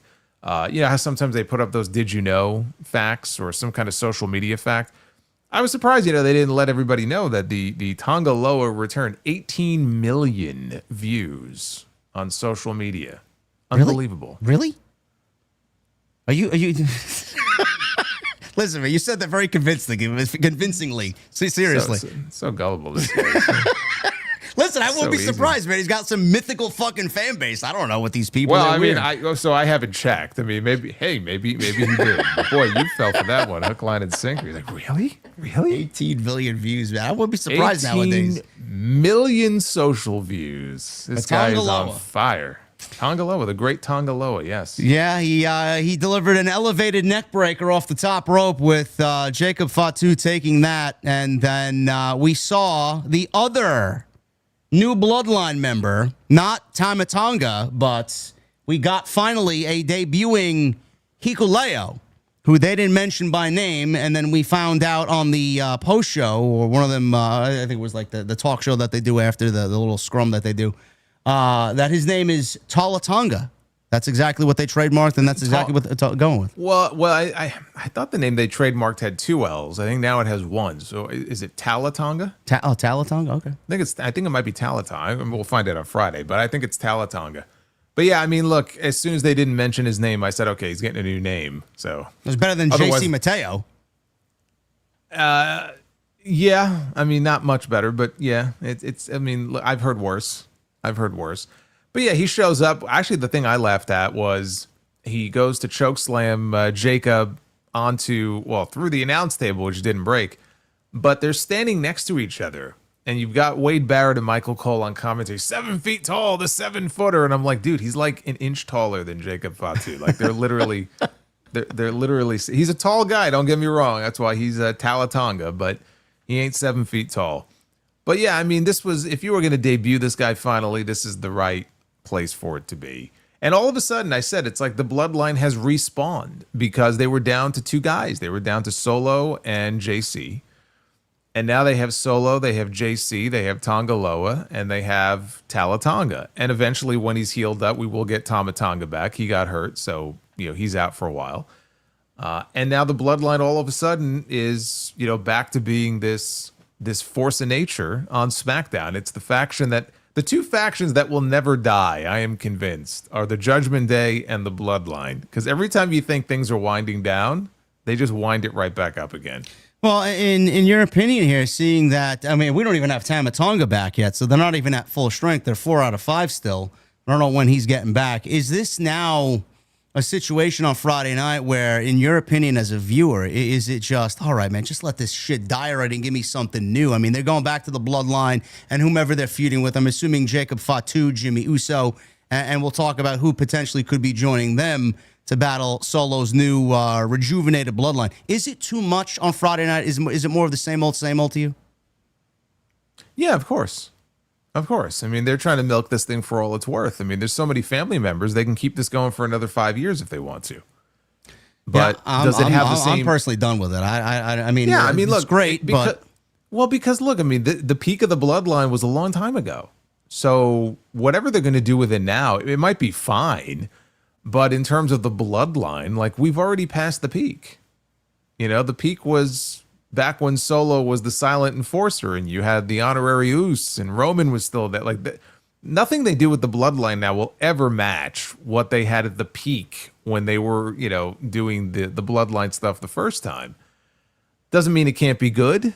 I know why they like it, because they like having these dominant heel factions. And because they have so many family members, and I know the Tongans, I mean, they're not related by blood to the Samoans, but they're kind of like family. So it's very easy you can always debut a new member, right? When you need somebody new. Lance Anoa'i one day, maybe he'll be part of this crew. Zilla Fatu one day, maybe he'll be part of this crew. I could absolutely see that. So the Bloodline can just go on forever. You just got to find ways to keep it interesting. It's like a movie franchise where the best part of the franchise, the best movie in the franchise might have been the first one or the second one, but they're keeping this thing going, and it's been like 8 films now. So, okay, it might not be as good as the original, but you just got to change it up enough where you can at least keep it interesting. That's kind of where we're at as far as the Bloodline right now. Yeah, I don't know how you keep it interesting by involving current people that are there right now that work for WWE, unless... You don't believe in Tonga Loa's ability to keep the Bloodline interesting? No, I don't. Him and his 18 We haven't even heard him cut a promo now. yet. We haven't even heard. It could be 24. I could be underselling it, actually. The one thing I will say, I will give credit to Solo Sikoa. Solo Sikoa has come out of his shell over these many months. And like, even watching him on that post show when they were interviewing him and he mentioned, God, what did they ask him? Oh, they said, what would it take for Jacob to get a rematch? And he was explaining, like, well, he's got to apologize, and then we'll bring him back into the family. But he's like mocking him. He's a very funny guy. He actually can be very entertaining. So I feel like there's a side of him that if he gets to show that a little bit more, and he's not so serious all the time, he might win me over. But as far as the Bloodline faction overall, again, it is what it is. It's the dominant faction on Fridays, just like the Judgment Day is on Mondays, and the Judgment Day is the same thing. Is this peak Judgment Day? No. The Judgment Day was at its peak when Rhea Ripley and Damian Priest were in it. But we're getting a different version of it now, and this is what they like to do, And if it's not the Bloodline, it would be some other heel faction. I have no fucking idea what it would be if it wasn't the Bloodline, but this is what we have. So, and it's not going to change. It's like the Jurassic Park movies you mentioned earlier. I was going to say, like, we are now at the Jurassic World stage of the Bloodline. So some people are going to like it. Some people are not going to like it. But Jurassic Park, that was, 2 years ago, probably? Yeah. 2.5 years ago? I think it peaked when we had the segment where Sami was breaking everybody in the ring. When Jey Uso was struggling not to laugh and Roman was struggling not to laugh. Remember that segment I'm talking about? Mm-hmm. It was the one where Roman was looking down and he heard Jey in the background go, "I don't give a damn what the tribal chief says." And then Roman looked up at the camera, because that was the segment after that where Sami made the comment, he's not feeling very oozy. And I was fucking dying. Like, dude, that was peak television. Like, one of the greatest segments that they've ever done. It's like we're a long ways from that. Doesn't mean we can't get some good TV though, but if you're going to compare it to what it used to be, it's never going to be what it used to be. Yeah, I think the whole situation peaked when Sami turned on Roman at the Rumble. I think after they couldn't get any better than that. That was it right there. And then they go into Montreal. Yeah. That was fucking crazy. I agree with you. Solo Sikoa has definitely broke out of his shell. He's showing a little bit more character, a little bit more charisma. His in-ring work to me is still very boring. I didn't really think much of this match. We're getting this new Bloodline fucking version 4, whatever it is now, here led by Solo Sikoa, who eventually joins Jacob Fatu. Do they use, I know Damian Priest and Jacob Fatu have cross paths. Do we get a mixture or a conglomeration of certain talents on the SmackDown side to team with Jacob Fatu in some friendly way, along with Jimmy Uso, obviously? Or do we go, I know you mentioned Len Hawaii and you mentioned Zilla Fatu, which I could absolutely see sooner rather than later come to the WWE. Do we get all the family involved here? Zilla, Lance, Jimmy, and then get Jay back involved with Jacob Fatu, and we get something that probably leads to War Games again? No, I mean, I threw, Zilla and Lance's names out there just to illustrate that there's other family members who could eventually be brought into this. I don't see them being a part of this anytime soon. Okay. What I actually was wondering, and I don't know how much I believe this will actually happen, but as I see this Bloodline now with like 4 different members, and Jacob and Jimmy are going to be outnumbered here, the thought did occur to me, because we already know they announced tickets are going to be going on sale next Friday, I believe, for Survivor Series. And so we already know War Games, it's in the poster, like War Games is coming back later this year. And a lot of people are going to be probably looking at that and going, okay, it's going to be, Seth Rollins' group against someone else. But what if it actually is the current incarnation of the Bloodline? And I know we've done this before already, but like the current Bloodline led by Solo. And when Roman comes back, what if it's not even coming back after Seth and Heyman? What if he is brought back into the picture to give the assist to Jacob and Jimmy, and they would need somebody else, but you get like the Usos reunited and Roman is back? To me, I mean, it would just feel like we're doing this again. But do you think there's a chance that there could be a War Games match in the future where it's basically Bloodline against Bloodline? There's a chance for it for sure, but I mean, if Triple H wants the ultimate fucking online criticism about the job that he's doing, then please make sure Roman joins SmackDown and does the Bloodline thing all over again. Yeah, bypassing that he just got beat by Seth Rollins at WrestleMania. How does that make any sense? And how is he gonna fix that and give people the explanation that they need? I don't know. Well, because everybody is just assuming that when Roman comes back, that's what he's going to do. He's going to go after Seth, and he's going to go, because Heyman betrayed him, so why wouldn't he go after them? I thought he would be back by now. I thought that he was going to show up at Money in the Bank, and he didn't. And now we're looking at a situation where I'm not sure he's even going to have a match at SummerSlam. Well, WrestleVotes did say that it's imminent. All right. Well, so I know. We mentioned it briefly last week. He's got the role of Akuma in Street Fighter. So, which he's going to be filming in August in Australia, although that could be later in the month. So even if he's back for a SummerSlam match, it feels like a quickie, right? Like it's going to be a quick program. And it feels to me like, what do you think? I mean, for SummerSlam, could we be looking at Roman and Punk? And maybe Roman in a tag match, Roman and Punk against Seth and Braun? I could see that. I mean, they did something like that similar with fucking Punk and Sami on Saturday Night's Main Event not too long ago. It's 2 nights. Yeah. You could have Rollins in a tag match on one night. He could cash in his money in the bank on, like, he could still do more at SummerSlam. But a lot of us, myself included, are thinking like, okay, what's Seth going to do? What's Punk? Is it going to be Seth against Punk one-on-one? Like, but maybe it's a tag match we're looking at. And Roman and Punk have to get on the same page because they still have, mutual disdain for Paul Heyman and for Seth Rollins. So they have to join forces reluctantly to take on Seth. And it would probably be Braun Breaker. Maybe that's what we're looking at. And he does like a quick tag match and then, he disappears and he goes to film his movie. I don't know. It doesn't feel like he's going to be back long enough to really stick around for too long. I think they'll bring him back in the build to SummerSlam and put him in a one-on-one match with Seth Rollins. I think Seth Rollins loses and then cashes in SummerSlam against. And then Punk does what? Wrestles Gunther? Yeah, and then Gunther is no longer the champion, but he doesn't lose because Rollins will pin Punk, make it a triple threat match, and steal the title. Well, very possible. Yeah. I mean, I was watching that Raw show last night, and it really felt to be like we were setting up for a triple threat. Yeah. I mean, I know Seth has the briefcase, but that doesn't mean that he can't be slotted into a championship match. I just came away from that segment last night like, okay, you know what? I could dig this more than Punk and Rollins one-on-one again. So, but you may be right. So what Roman does, whatever it is that he does, I don't think he's going to be around for very long. So again, whether or not he gets a one-on-one match with Seth, if he does, I feel like Seth's got to win because why bring Roman back, have him win, and then disappear? Yeah, I think Roman and Seth is the best. And plus, Roman has not beaten Seth one-on-one, so giving him that win and then having Rollins just walk away the ultimate winner in New Jersey, I think that's the best way to go. But so you would have Roman beat him? I would have Roman beat him, yeah. Now, obviously, then you do the beatdown angle, write him off TV for the next month, and then Seth cashes in on night 2. Yeah. Could do that. Or the same night, rather. Who knows? I don't know. Yeah, we'll definitely touch upon that because a lot happened on Monday Night Raw in regards to Rollins and Punk and Gunther, and we'll talk about that. But Solo Sikoa is the new United States champion. He beats Jacob Fatu.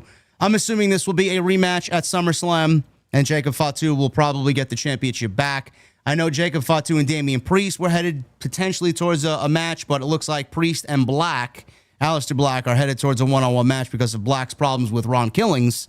So it looks like plans have changed, and they're going back to Jacob and Solo for the United States Championship. But Solo was the new champ, and that was the right decision. Asuka, she went one-on-one with Jade Cargill, Queen of the Ring final.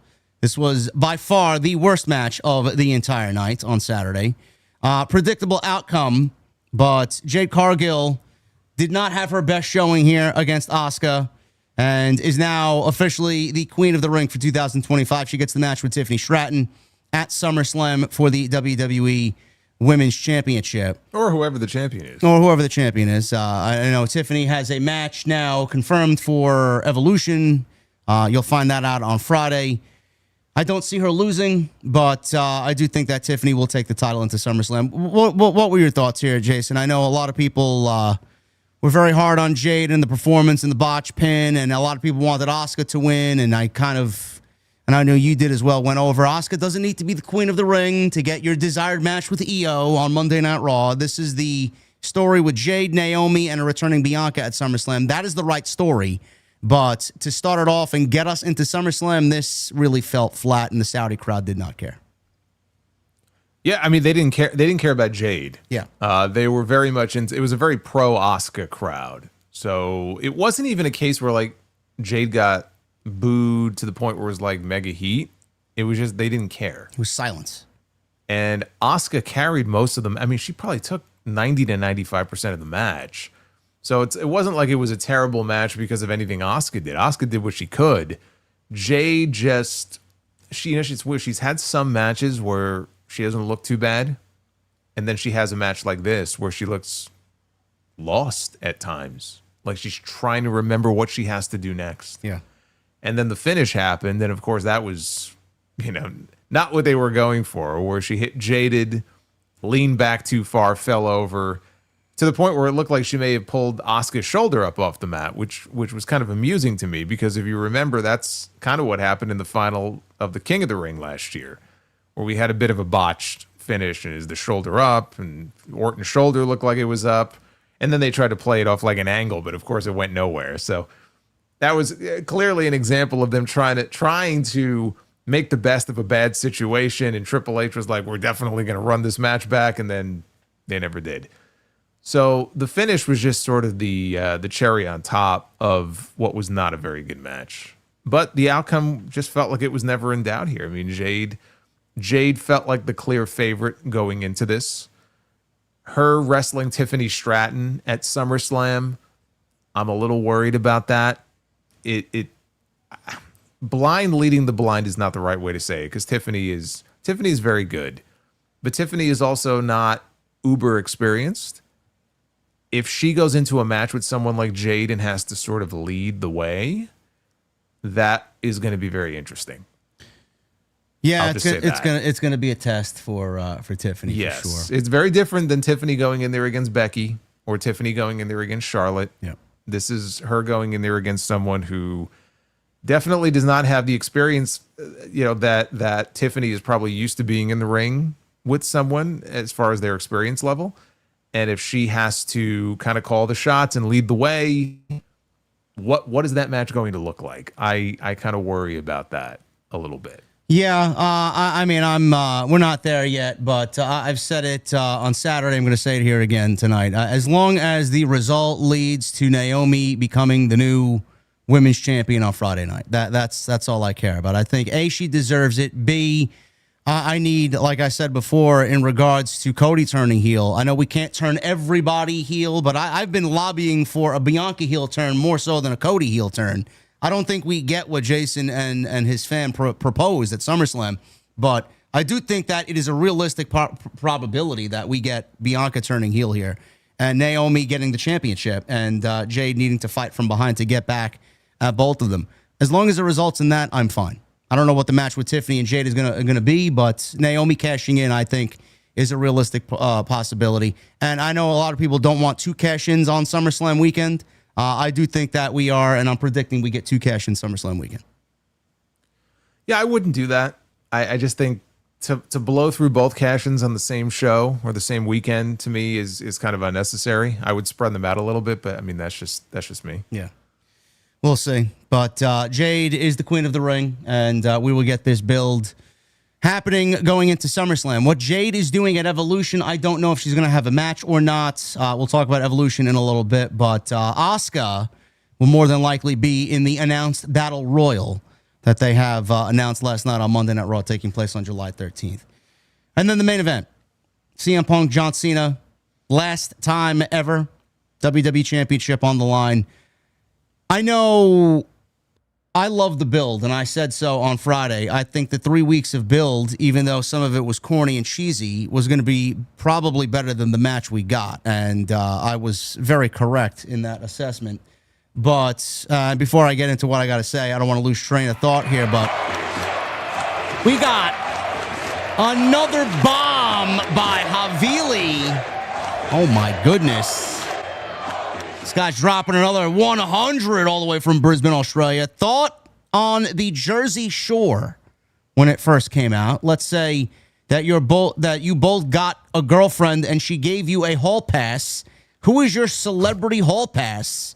Favorite Undertaker entrance, SummerSlam 92, SummerSlam 94, Survivor Series 94, or WrestleMania 20? Well, it really comes in with the questions. He's got a lot on his mind, so I'll let Jason... He's like a reporter. He's just like one question after the other here. Let's start with the Undertaker, man. Favorite Undertaker entrance out of the 4 he gave: SummerSlam 92, SummerSlam 94, Survivor Series 94, or WrestleMania 20? I think of the ones that he listed, I have to go WrestleMania 20. That was when he came back and brought back the Dead Man gimmick.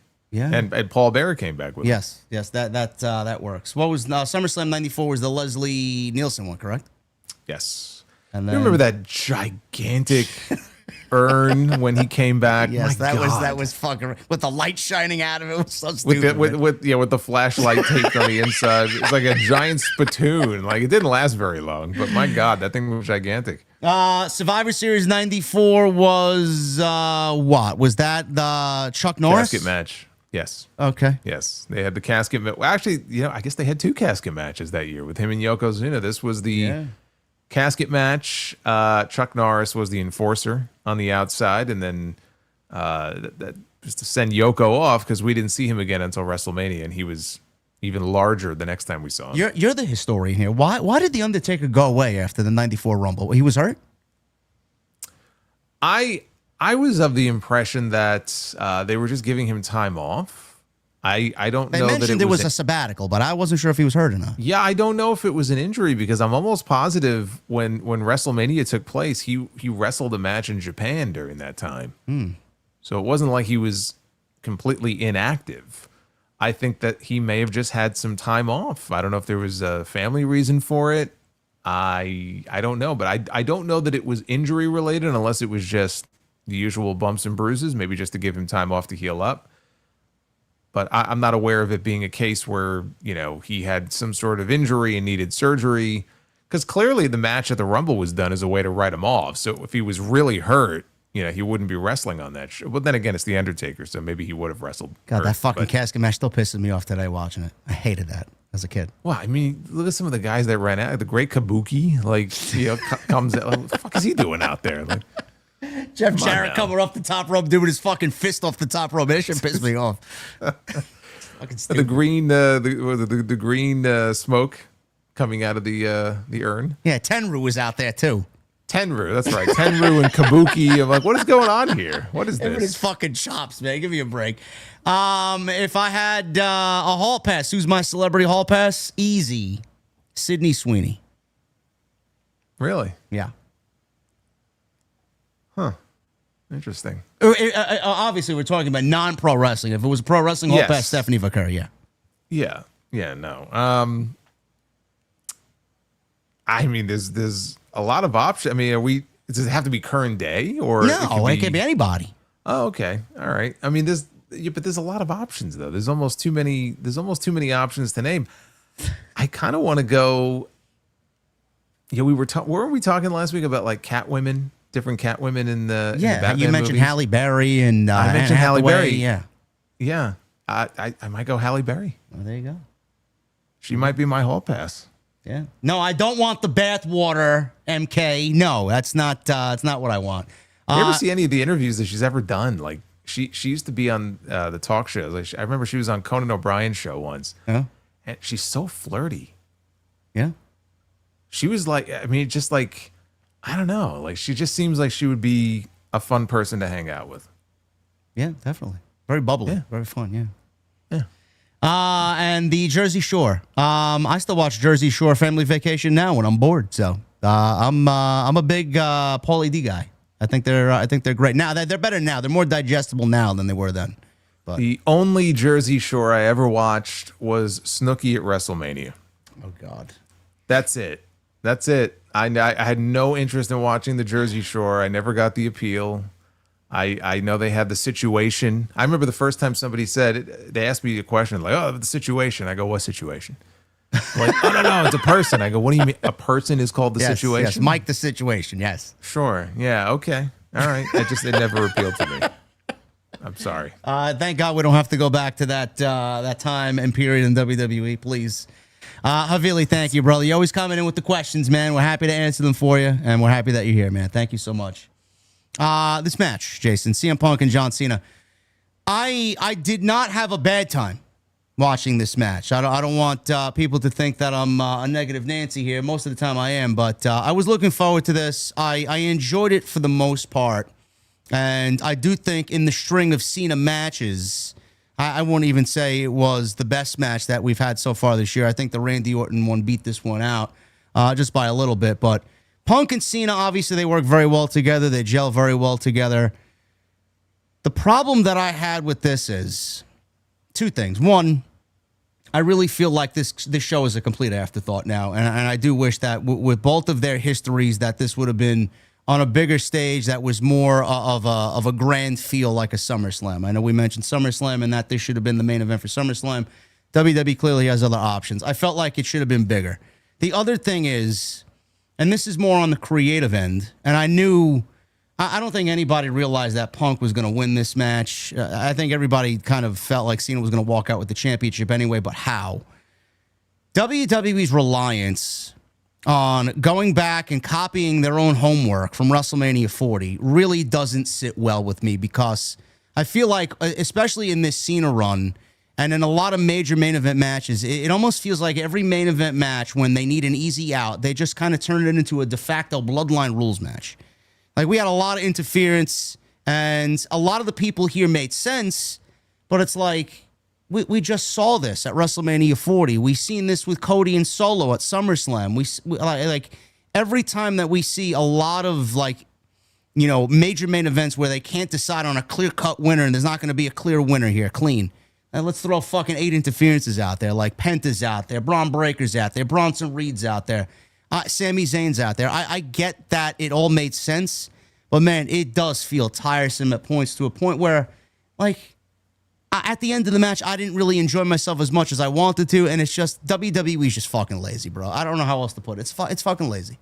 Well, look, there are times when overbooking is fine and it makes sense, and it can make things a lot of fun. And I'm fully expecting an overbooked ending like this in a few weeks at All In. Yes. And that's fine, because there's a way to do it where, you know, when you're building in the way that they are, hopefully, to the end of this Moxley run and the death of the Death Riders, they've screwed a lot of people over. Like, that makes sense. What disappointed me was the fact that we got that here, but again, it's the last ever match between John Cena and CM Punk, and I was just hoping for an ending that wasn't just, let's throw everybody out there, you know, let's just run everybody out there all at once. So that to me was just a little disappointing. I understand why they did it, because they weren't just going to have Cena beat him straight up. And honestly, if Cena would have just kicked him in the dick and beaten him that way, that would have been far worse. That would have been super lame. So this is what they came up with. It actually led to a tag team main event on Raw last night, so it led to something at least. And Rollins also came out and explained that he wasn't trying to cash in. So that added a little more context to, because it did feel like he was coming out to cash in, but he also was in no great rush to come down to the ring, and he didn't come out with a referee. So when you think back on it, it's like, okay, now it does make sense. He wasn't actually trying to cash in the briefcase. He was just trying to make sure CM Punk didn't win. What a petty bitch. He flew 13 hours to just stop CM Punk from winning the world title, man. Not quite as petty as Kevin Owens was that one time, though. Was it Kevin Owens or AJ who flew all the way to South? AJ for LA Knight, yeah. Oh, okay, AJ for LA Knight. That's petty. That's petty. So the match they had, I thought it was good. It was not the classic, you know, that we've seen them have before. They're both a lot older, so I wasn't necessarily expecting that. I still feel like Punk is the one who brings the best out of Cena. They both bring the best out of each other. And, you know, I'll miss seeing them interact, being that this was likely the last time we're ever going to get it. So yeah, I mean, I can understand where you're coming from when you talk about all the interference and how it kind of, you know, it kind of put a damper on things a little bit. It did make sense as far as Penta coming out and Sami coming out, because they've had their issues with Rollins and his crew. So that made sense. Yeah, Penta, as John Cena getting choked out, he's fucking doing his dance in the aisleway. no sense of urgency whatsoever from Penta. He wasn't trying to save John Cena. I mean, he was just trying to draw. He was trying to draw Braun. He was out there to get revenge on Seth and his crew. He could give two shits about John Cena. Yeah. So I mean, it's not like Jeff Hardy coming out while his brother is being murdered to go and do a little dance on his way to the ring. I mean, that was worse. It'd be like if you were in the ring being choked out and then they hit my music and I came out. My TNT partner is getting his ass kicked and I'm like, I'm doing some kind of weird fucking dance in the aisleway. So, you know, I kind of get that. But, you know, look, Cena winning was the obvious outcome here. You can't take the belt off Cena until he gets that rematch with Cody. Everything leads to Cena and Cody. Cody is the one who should take the belt off of him, because Cody has to get revenge for what happened at WrestleMania. He's got to make up for making himself look very weak and impotent, frankly, at WrestleMania with what they did. So wasn't shocked by the outcome. Match was fine. I think the Orton match at Backlash was the better match, if you want to compare the two. But this Cena run as a heel, it's not working. No. This Cena run as a heel has been a bust, and they're dropping little hints. I mentioned earlier, he went to use the belt and he ditched it. He didn't use the championship. But this whole heel run, I am still just puzzled how you can have somebody as big of a name as John Cena, and you know months in advance that this is going to be his retirement year, and you came into it without any real plan of what you were going to do. I mean, clearly they came up with the whole, well, Triple H takes credit. He came up with the whole heel turn thing earlier in the year, and they did it, and they just had no real plan for a follow-up.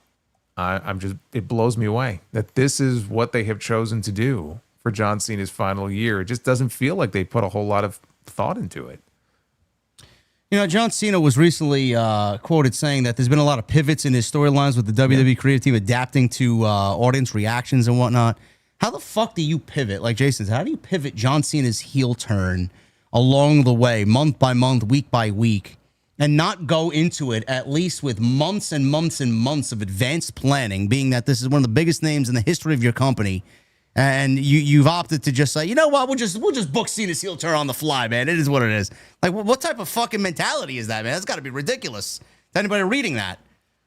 How do you do that? I know a lot of people were very excited at first. We're finally getting the John Cena heel turn. People were clamoring for that for so long. And I was very excited about it too. If you go back to the beginning of March, right? I think we all were. Everybody was. It got mainstream media attention when he went heel. That's how much of a buzz that generated. And then it was just a wet fart, right after that. Looking at what they've done, and we're only halfway through the year. We're not done yet. But looking at what they've done so far, like, dude, it would have been so much better just to keep him as a babyface and keep the focus on him as a babyface trying to win number 17. Like, it was such a basic story because he had that big losing streak coming into this year. And he didn't even have to win the championship at WrestleMania. You could have held off on it until SummerSlam. Eventually, he wins number 17, but he does so as a babyface. And hindsight 2020, but like looking at what they've done as compared to what they could have done, yeah, I think that would have been the better way to go. I mean, just looking back at it, a couple of things. We talked about the potential storyline with Cody turning heel. They could have waited and did that at SummerSlam and not give Cena the championship the entire year. They could have done Cena turning heel at WrestleMania and not do it at the Chamber. It's like there were multiple avenues they could have went, and they chose the worst one. And then The Rock disappears and doesn't have anything to do or say about the story. It's like, all right, now we're in for the worst of the worst here. So thank you, but.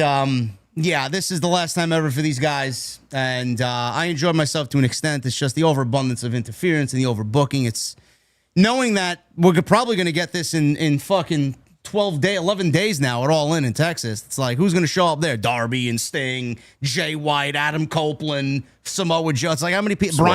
Bryan Danielson. How many people are going to show up to help Hangman win the championship? It's like, they're going to take influence from WrestleMania 40 and make it their own. So, but that's fine though. I have no problem with that, because all the characters make sense. Yes. No, yeah, but I mean, like, again, this is their story that I mean, you could say they're copying WrestleMania 40, but I mean, I don't even look at it that way. It's like, given all the people that have been screwed over by the Death Riders and beaten by Jon Moxley, and they've tried to get this story over as, they're holding the company hostage, and, Ospreay's been trying to convince everybody we need to get on the same page. Hangman's our savior. We need to win this championship. It would make sense, and I think it can make for an exciting finish to the show. I'm not going to look at it and go, oh, they're just copying WWE. This sucks. Like, some people are going to do that because some people are just, miserable people. But I don't have an issue with that. There are times where it works, and there are times where you just look at it and go, this is just an overbooked pile of shit. Yeah. Right? We've had that plenty of times, too. I could think of quite a few old TNA main events involving Jeff Jarrett that came off that way. But if you have the right story, it can work. With Cena, it's just getting very old. The hitting the person in the head with the belt, kicking him in the dick, and then you'll have people defend it. I love those people. Yeah. Well, he said he was going to ruin wrestling, so it makes sense that all the finishes would be shit. Because he told you that he's not doing this for you. You get nothing. He's trying to okay. Don't pop their bubble. No, don't pop their bubble, bro. Let them believe.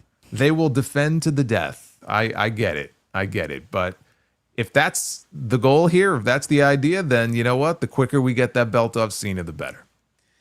Overall thoughts on Night of Champions? Thumbs up, thumbs down, thumbs in the middle, house show. What was it? Very middle of the road show. They've had much better Saudi shows. I actually said that if you were to look at the WWE shows, or even all the shows, frankly, but the WWE shows that we've had this year, wrestling-wise, probably the worst show of the year so far. Really? Okay. Yes. All right. You like Backlash more than this? I think so. Yeah. Okay. All right. I like that main event better. Yeah, me too. So there you go. Night of Champions in the books. Becky and Lyra. Yeah, there you go. That's just based off those two matches. Yeah, you're right. Night of Champions in the books. On the road now to Saturday night's main event. We got Goldberg and Gunther, and then Evolution and SummerSlam, obviously. We'll get into Monday Night Raw. I will bunch all the Evolution stuff together.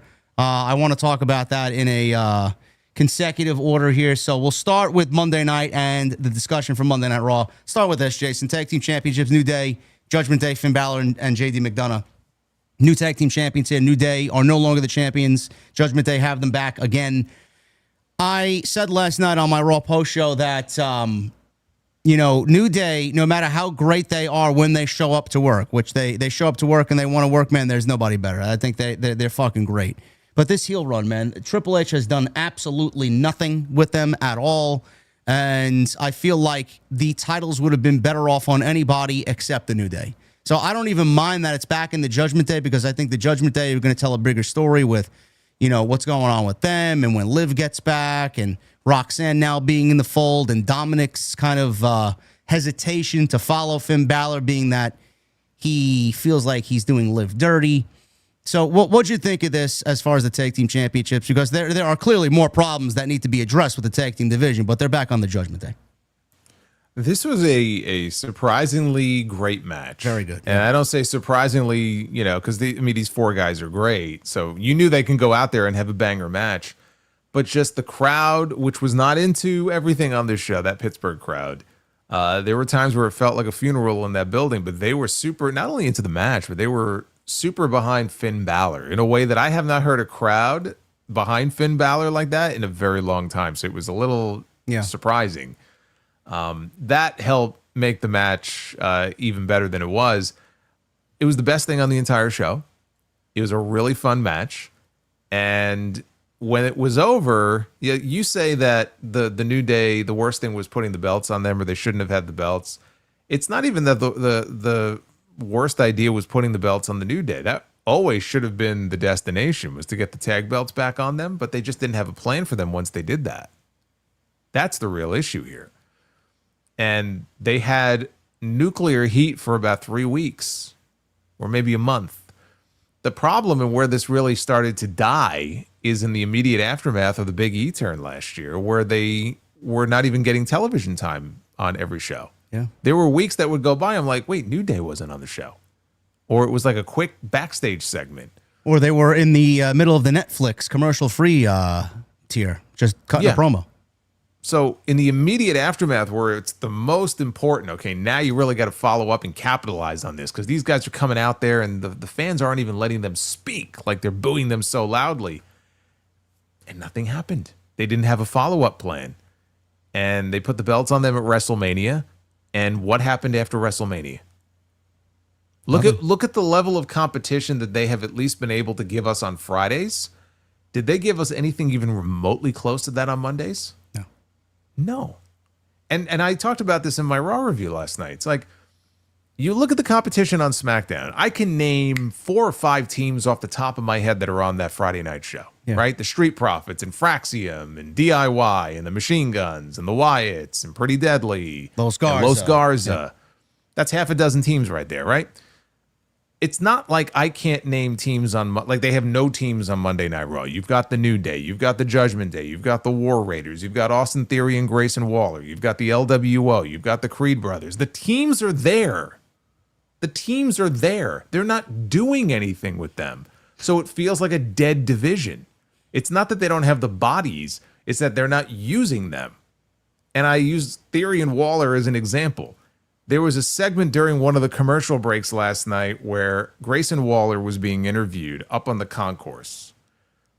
And he talked about, it was after the New Day's match, and he talked about how he has great respect for the New Day for dropping that dead weight and doing what they did to Big E.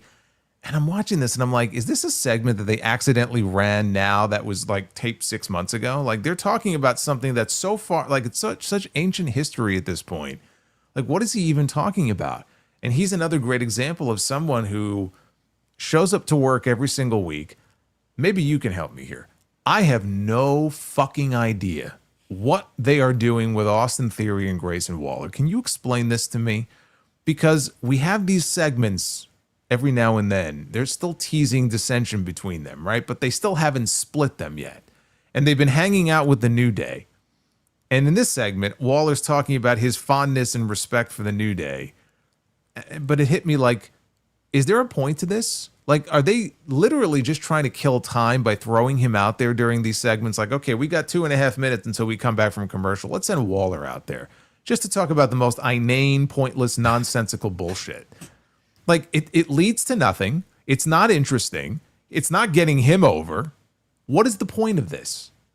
Is there a point to it? No, there is no point. But Austin, I don't know if they're wrestling matches on main event or if Austin Theory is wrestling singles matches on main event. But who cares? Nobody cares about that. Apparently, he's getting over with that audience. I'm hearing from videos and people on social media that people are really reacting to Austin Theory.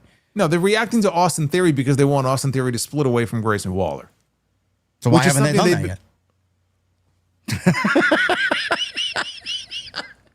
I don't know. There's some weird conspiracy going on. Maybe Triple H doesn't like Austin Theory because Austin Theory was a pet project of Vince. I don't know. What is the reason why this man isn't on TV? He's 25 years old and he looks like he's got the I don't know. They said he was the next John Cena. He's got a great body. He's very good in the ring. The fuck is he doing? Why? How do you not push someone like that?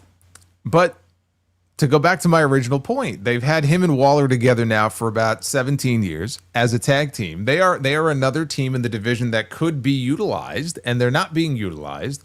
So you end up with a run like the New Day just had, where it's a dead run. And by the way, it's not even necessarily the worst run.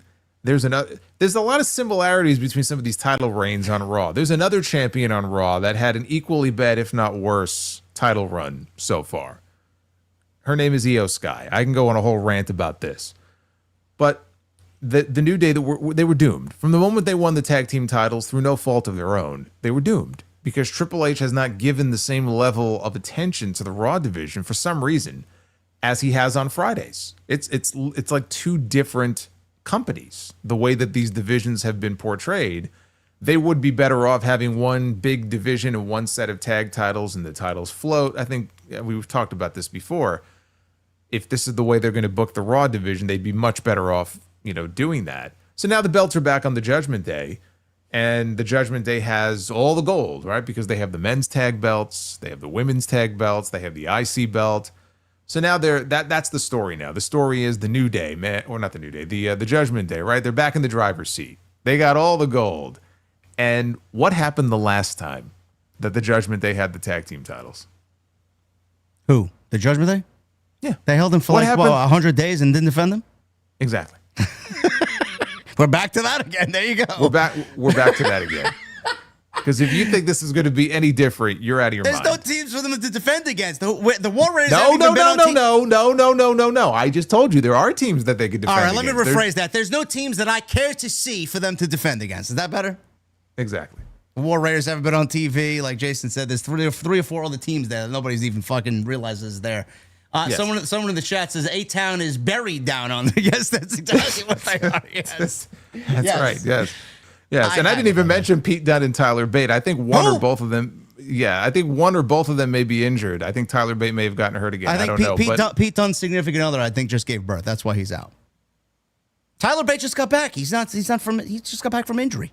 I know, but where have they been? I don't know. Tyler Bate's great. But they could be a solid addition to that tag team division. So just illustrates my point. The talent is there. It all comes down to Triple H caring enough to get them over so that when they are programmed against the New Day and the Judgment Day, A, we care, and B, we can actually buy into the idea that, hey, maybe they're going to win. But there's nobody else like that on Raw. The division is dead. So the fact that the Judgment Day won them doesn't mean anything. But hey, we got a fun match out of it at least last night. I can't say the Bronze are going to win the tag team titles. Well, there you go. That could very well be. I don't know. That's another team that they have. That may very well be what ends up happening. I don't know here. It's a problem. It's an annoying problem because it's been a thing since legitimately 2017 where these titles have just been fucking absolutely destroyed. Nobody cares about tag team wrestling. SmackDown's got a great division. Raw does not. We don't need two divisions. I don't need to explain this to you guys. I've been complaining about this for the last 10 years now. But yes, the Judgment Day are the tag team champions, and nothing will come of it. But we'll see what happens in the weeks to come going into SummerSlam. We got Rusev and Sheamus. They had a very good TV match. Crowd couldn't be bothered to fucking care up until the last 3 minutes. Pittsburgh obviously fell asleep. They were worried about the fucking Steelers or something. I don't know what they were worried about, but I thought what these guys did, Jason, was very good for a first-time outing here since Rusev has returned. And Rusev got the victory. I don't know if we're going to see another match here or a series of matches. I don't know if I think it was Wade Barrett or Booker T called for a fucking best-of-7 series between these two. I don't know if they go that route, but this was great. Yeah, no, I mean, we're definitely getting into the match. Yeah. I mean, just based on the finish, we have to.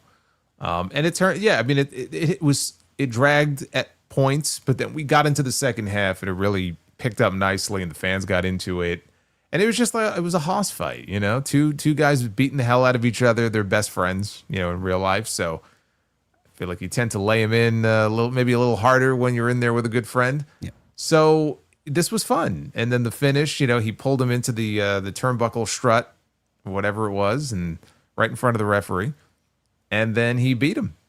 And so Rusev needed that win if they were going to kick off a longer series of matches between the two of them. I suspect that we will get this, you know, if not on Raw between now and SummerSlam. This feels like it could be a SummerSlam match. But then again, if it was one night, I would say no, just based on the number of matches Triple H usually gives us. The fact that it's 2 nights this year, you could do a Sheamus Rusev match on that show. No, I totally agree there. So hopefully that's it. They went 20 minutes last night, and Rusev beat Sheamus.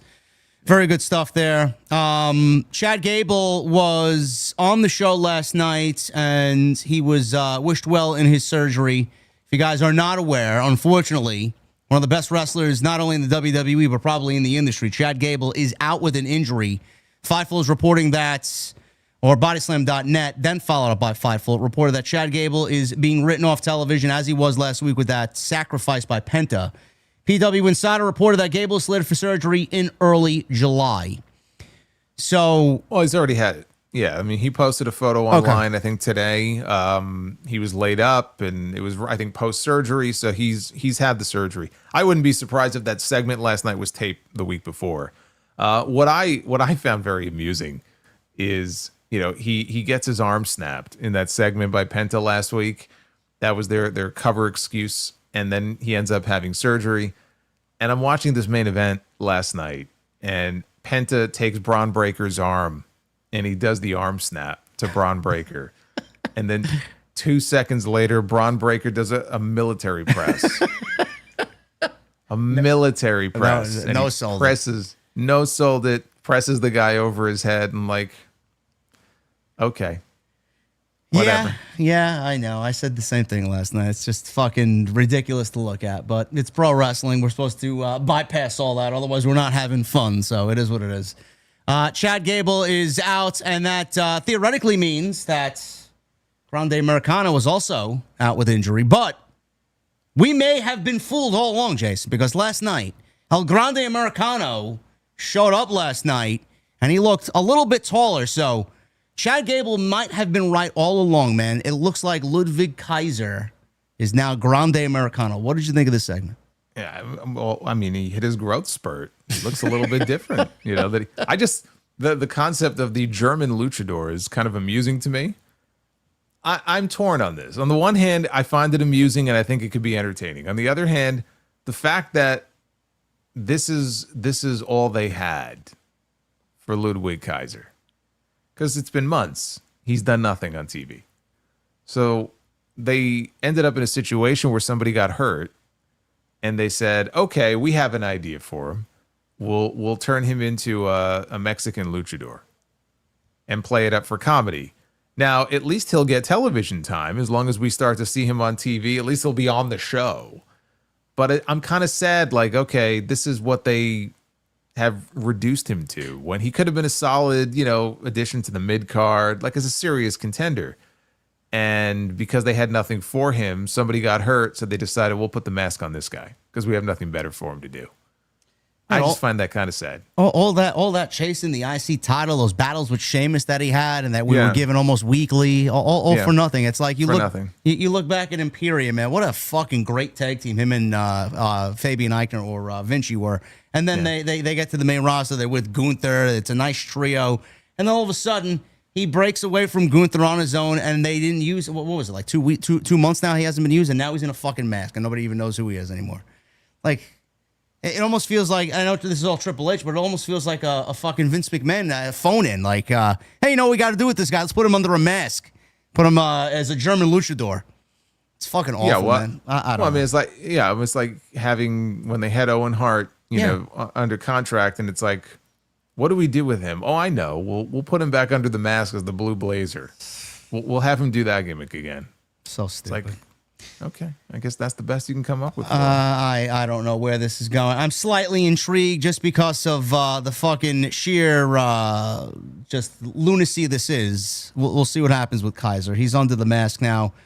Chad Gable, hopefully he gets back very soon. I read that it might be a November-December timeframe, so we'll see what happens there. But hopefully when he gets back, they realize what they have in Gable and start giving him some fucking championship gold. Honestly, he deserves it.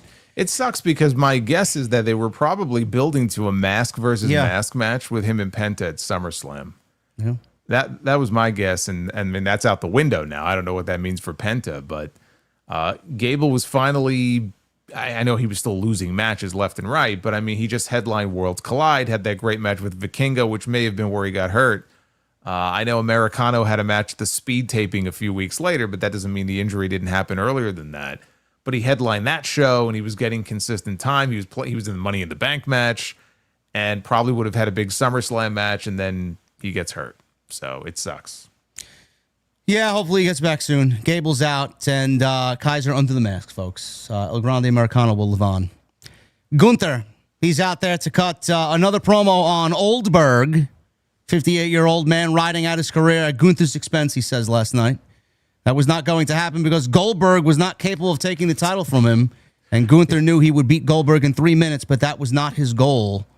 He goes up. I'm sorry. Well, I was going to say, first of all, I like the video package they did for Goldberg. They set it to Dominate, which is a 3 Days Grace song, which I know they're your favorite band in the world.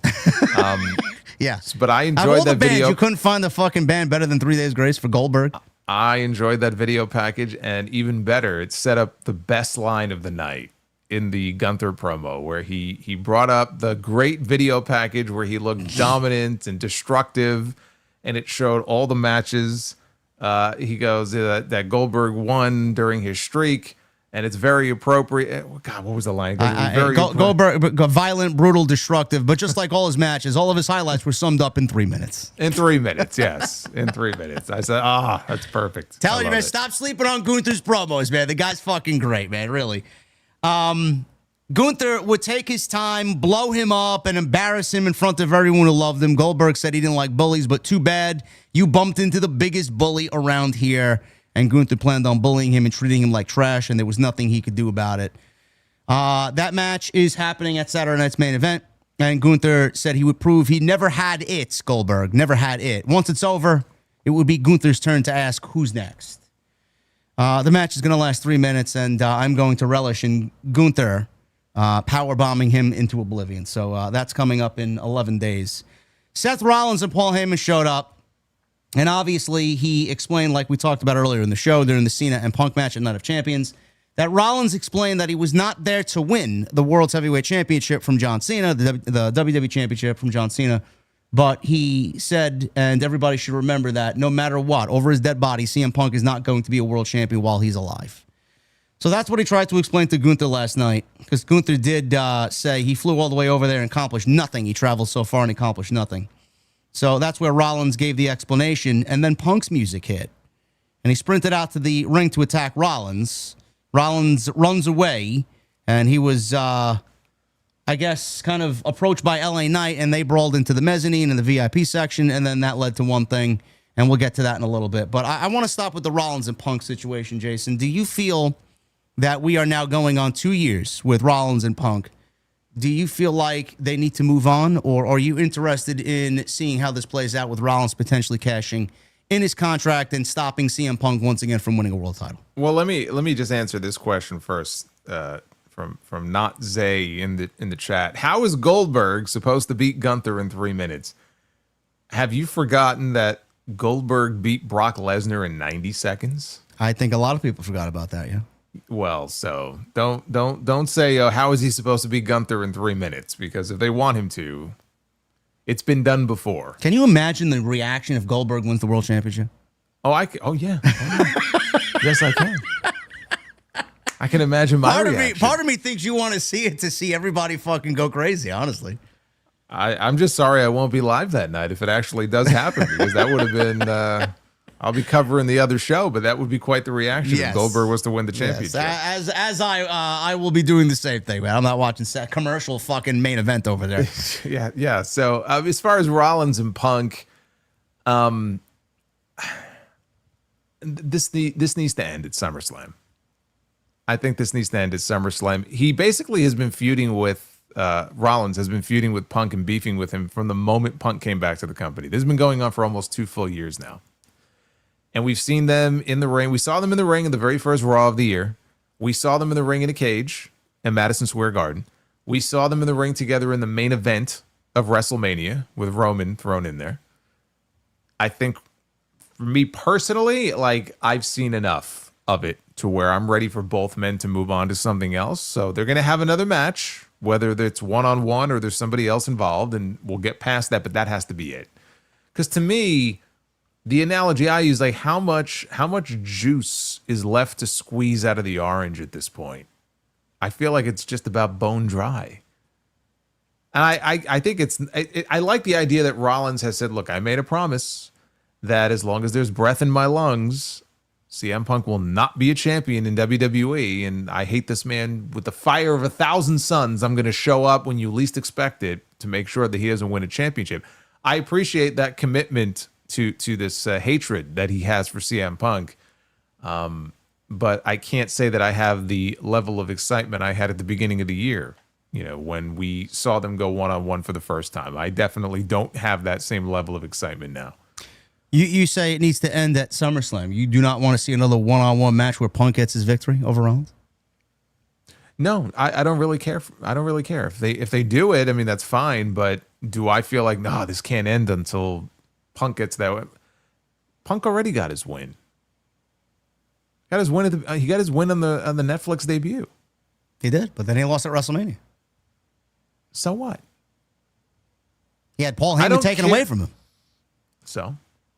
Okay, I guess none of that matters then. I don't know. He only had Paul Heyman for one night. Roman is the one who really had Heyman taken away from him. Roman's the one who should come back and want revenge on Seth Rollins. It can continue on without them wrestling. I mean, when the rumored Sami Zayn, I mean, we not really rumored. We were just fucking fan fantasy booking. If Sami and Rollins is the main event of WrestleMania next year, Punk could screw over Rollins. Take it away from him. I don't know. They don't need to actually be in the ring wrestling one-on-one. They could be forever linked in some way, for sure. Yeah, I mean, they don't like each other and they steer clear of each other, and that's fine. I would appreciate it if they would keep that level of kayfabe where it's not forgotten, and a year from now they're not tag team partners or something stupid like that. Or like Cody sitting down with Kevin Owens and doing a podcast interview, which is a great interview, by the way, but I'm watching this like, man, these guys were murdering each other a few months ago. And now they're sitting down doing a podcast interview together. I don't ever want to see Punk and Rollins doing that. No. I want to believe that the hatred is real and just, keep them apart. But they don't have to be linked constantly and forever the way that they are now. So take this to SummerSlam if that's where it goes, and then leave it there. You could always circle back around to it next year. But I feel like after you get past SummerSlam, you got to move beyond this. Punk has to do something else. Rollins has to move on to whatever else is coming up next for him. I don't want to see them just feuding until the end of the year. I mean, it's like they've said all that needs to be said. There's no promo left to cut where they're going to come out there and say something that they haven't already said about the other guy 1,000 times before. Like, how do you even keep this entertaining and interesting? I don't know. I partially agree with you there. I think they definitely need to move on and do something else. But, I think Punk is going to be a centralized figure in battling Rollins' new group. I do think that more members will be added, and I think Punk is going to be the guy that spearheads the war against Rollins in this unnamed group. We don't even have a fucking name with them yet. Who are they? Yeah, I don't know. They still haven't come up with a name for him. I keep calling him Heyman's Alliance. They may call them the Visionaries. I mean, that would probably be a name that makes sense. I laughed last night before the main event. They showed Braun Breaker, Bronson Reed, and Paul Heyman at the gorilla position in the back right before the main event. And Heyman was on his phone with Rollins. And Reed asks him, like, where's the Visionary? And I'm like, who talks like this? Like, where's the Visionary? Like, this dialogue, my God. Like, we have the Visionary, and we have the Oracle, and we have, like, come on, man. Like, I don't know. I think so. There's some feeling in some aspect of the show is just kind of reverting backwards. It's like they did away with that so quickly, and now you start some of that. Start to see some of that kind of bleed into the show again. I don't know. Well, I just we're supposed to be in the reality era here, and I got this guy who, where's the Visionary? Like, whatever. But Punk leading his own brigade against Seth. I could see that.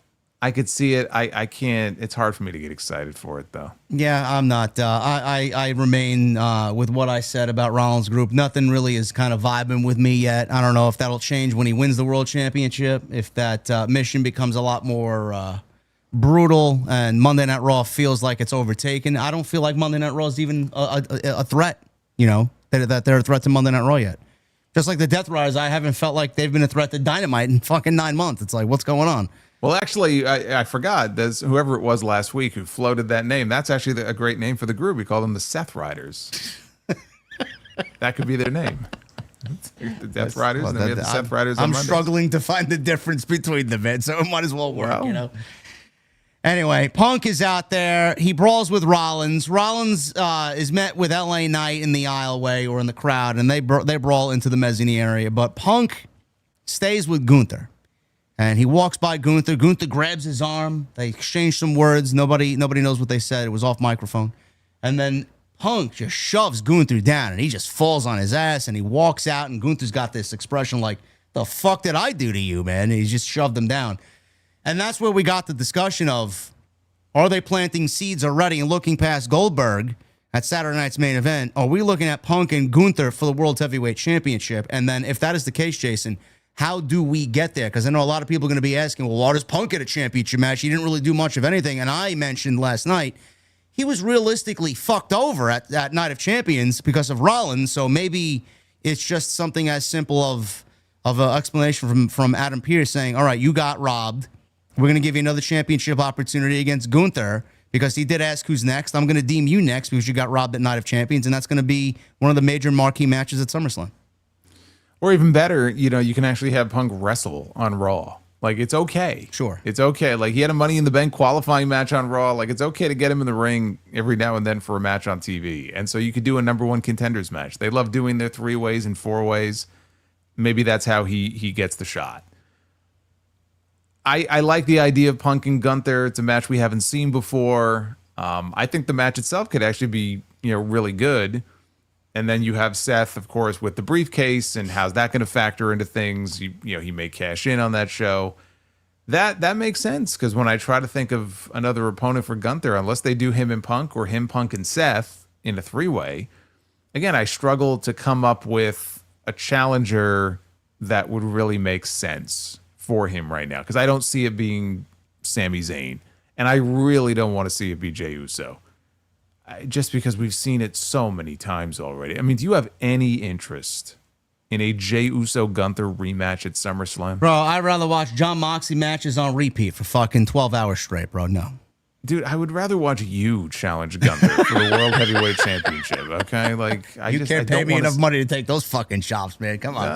I don't know. You put enough zeros at the end, I might be willing to take one. But I'm over that. I'm over that. So who else would it realistically even be? That's why when the segment was over last night, I'm like, okay, this feels like a triple threat. Like if Roman doesn't come back before SummerSlam to do Roman and Seth, like he should be a part of this match. It should be a triple threat match. Yeah, I'm sticking with my guns. I think we get Punk Gunther. I think Rollins and Reigns happens. I think Reigns beats Rollins, and then he walks away the ultimate victor and does make it a triple threat match and steals the title from Punk. That's what I'm going with. So I do think that they are headed for a triple threat match, but via a cash-in for sure, just like his WrestleMania cash-in the first time against Reigns and Lesnar, which I love. That was great. But LA Knight... Oh, what happened? JD Graham. JD Graham versus Gunther. Listen, I'll show. Nobody will know it's me, man. Seriously, I got like 5 or 6 lucha masks. You don't know which one I'll wear. How do you breathe in that thing? I don't know. The Bandito's got a mask now on the AEW shop. You see that? Does he? Yeah. No, I did not. No. Yeah. That's it's gonna be the next one I gotta celebrate with my my community with. But LA Knight and Seth Rollins was announced for Saturday night's main event. I can't wait to watch a 12-minute match with 8 minutes of commercial, and we're going to get 4 minutes of pro wrestling on Saturday night. Can't wait. Exciting. I can't wait. It's a likely match. I knew that was happening. LA Knight's not even on the fucking brand yet, and yet they're booking him on a Raw match. So maybe we should make sense of why he's on the show first and move him over to Monday Night Raw officially first before we make the match. But what am I, man? I'm just a content creator. What do I know? But yes, that's happening, and that is the latest there with Rollins and Punk. So it's not ending anytime soon. Bayley and Lyra, they had a match, ended in the way that we expected it to go, because we all figured that it was going to be a triple threat match with Bayley, Lyra, and Becky at Evolution, and the ending, you talk about flat finish, bro. Holy shit, man. This felt like it was death. The crowd could not be bothered to care in Pittsburgh, but we got the desired outcome, and more than likely it's going to be a triple threat match at Evolution. What'd you think of this? It was okay. That's it. It's okay. Whatever. Or were you expecting a thesis here on this match? No, I mean, again, the crowd was struggling to care. I have seen Lyra have better matches. This was a television match that was created for the sole purpose of getting us to a finish that would then lead to a triple threat match where Becky has to defend against both women. Yes. And it accomplished that goal. The match itself, it was okay. Instead of one number one contender, she now has 2. There you go. We'll keep with the Evolution talk. We'll cycle back to the beginning of the show because Rhea and Io opened the show, and Rhea, she welcomes us to Monday Night Raw. Out comes Io. Io said that Adam Pearce has granted her a match at Evolution, and she has the opportunity to pick one opponent to wrestle for her Women's World Championship, and she wants Rhea to be that challenger. Now, this was met with a lot of criticism, Jason. I know a lot of people are very sick of Rhea Hogan, apparently, because Rhea is in the championship title picture all the time, and people can't stand it. And Rhea Hogan. Yeah, this is a new one, yeah. Is that like Becky Hogan and Mercedes Hogan? Yes. Are we just adding Hogan? Insert name here, Hogan, yes. Is his reputation has suffered such irreparable damage over the years that we just use this man's name now in this way? Okay, I guess. You know, Roman Reigns held the title for 1,300 fucking days. You don't see anybody saying, insert name Reigns here. Yeah, I don't see Roman Rhea being used or anything like that. Where are all those people? I don't know. But people are upset about this because of that reason, and for the reason you mentioned, because a lot of people were calling out last night. I didn't really think it was a big deal until I actually verbally seen people talk about it and then type it out last night during the show. Io has not defended the championship since she defended it at WrestleMania. I brought this up. Okay. Go ahead. The stage is yours. Complain. Well, look, I mean, the thing is, like, we talk about the New Day, we talk about some awful title runs. And it really hit me the other week when I was thinking about it because, again, to our knowledge, Io has not been hurt. There's been nothing said about her being injured or anything. She's had some spot appearances and like backstage segments on these shows. And it really hit me like this is the women's world champion on Monday Night Raw. Io Sky has not had a match since a tag match. And funny enough, I think it was her and Rhea as partners on May 12th. That was the last match that she had. Since she won the championship at WrestleMania, she's had one other title defense. That's it. This will be her second. Well, looking at cage match, after WrestleMania, she wrestled on the Raw after Mania against Stephanie Vaquer. She wrestled, Io actually wrestled on NXT with Jordan Grace against Julia and Roxanne. That was April 29th. Then she wrestled Roxanne on Raw on May 5th. And then, like you said, Io Rhea against Julia and Roxanne. That was on May 12th. Right. And That's nothing since then. Since then. As far as the championship, if you...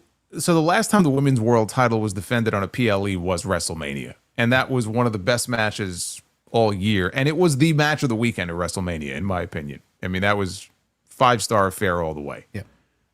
If you go back before WrestleMania, you'd have to go all the way back to Bad Blood to find a PLE where that title was defended. Io Sky has been a complete non-factor on this show. She has had a horrendous run as the women's world champion in these 4 months now that she's been the champion. And it reminds me of the run Mariah May had as the AEW women's champion. And even Mariah had a better run than the run that Io has had. Because at least... She actually defended the title. Right. She actually had matches and was having some title defenses. Now, they may not have been big matches, and Tony Khan did a poor job with her as champion, but that was still better than what WWE has done with Io Sky. And so now Io Sky is going to have this big match with Rhea Ripley, which I'm guessing is going to main event. It's going to close the show at Evolution. And there's a very good chance that she's going to walk in as the champion and walk out without the belt. If that's the way her run ends, and I hope it isn't, but if that's the way her run ends, what a colossal failure of a run that this will go down as. Yeah, again, I don't want to put my tinfoil cap on here, but, a lot has been said about how Triple H has answered questions in the media in regards to fans and what they want on social media, even though we all know he monitors social media with, I'm sure, 8 or 9 burners. He says he doesn't care about what we feel on social media, but he certainly does. Io has been a product of social media, and fans have wanted to see her not only more, but they have come out and cheered her very much so, and now she's the champion, and fans wanted this to happen, and he actually gave it to us. Again, I don't want to put my tinfoil cap on here, but it almost seems like Triple H gave us what we wanted just for the sake of giving us what we wanted to shut us up, and now that she's champion, almost in a malicious way, he's done nothing with it because the title's going back to Rhea. Like you said, I hope that's not the case because that is going to be very blatantly obvious. I don't think he's going to do that.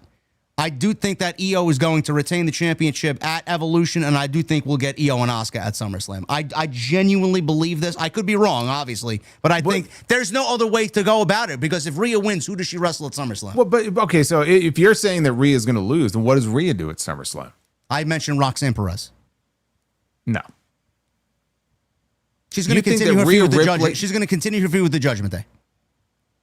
Well, she came out on Raw last night and specifically said that she could put the Judgment Day in the rear view now, and she's looking to the future. Well, I mean, she could say that. To which I said it's about time. But you honestly think the woman that they just made one half of the women's tag team champions is going to go one-on-one with Rhea Ripley, and that's their big idea for Rhea at SummerSlam this What year? else does she do?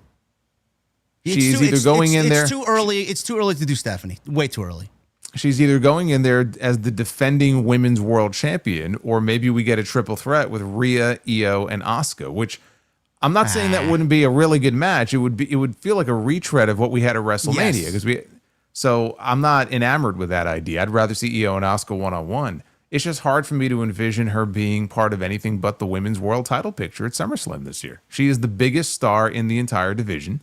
She has been out of the title picture since before WrestleMania. So for all these people saying, Rhea Hogan, she did lose the championship to Io Sky on Raw, and she did lose again at WrestleMania, and she has not been the champion since March. So I wouldn't go off calling her Rhea Hogan. I mean, she's dominant, but she's dominant for a reason because she's one of the biggest fucking stars in the entire company. So that's probably why. I mean, people are fucking just mentally out to lunch. They're fucking stupid. I don't really take what they say too seriously.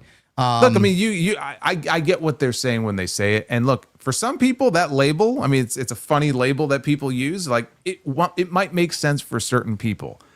I just don't see how it makes sense for someone like Rhea She's the Ripley. one of the most over individuals in the entire fucking company. So why wouldn't she be in the position that she's in? Well, look, but so is Jey Uso, and that's why he won the Royal Rumble, and he got a run as the World Heavyweight Champion because he was super over.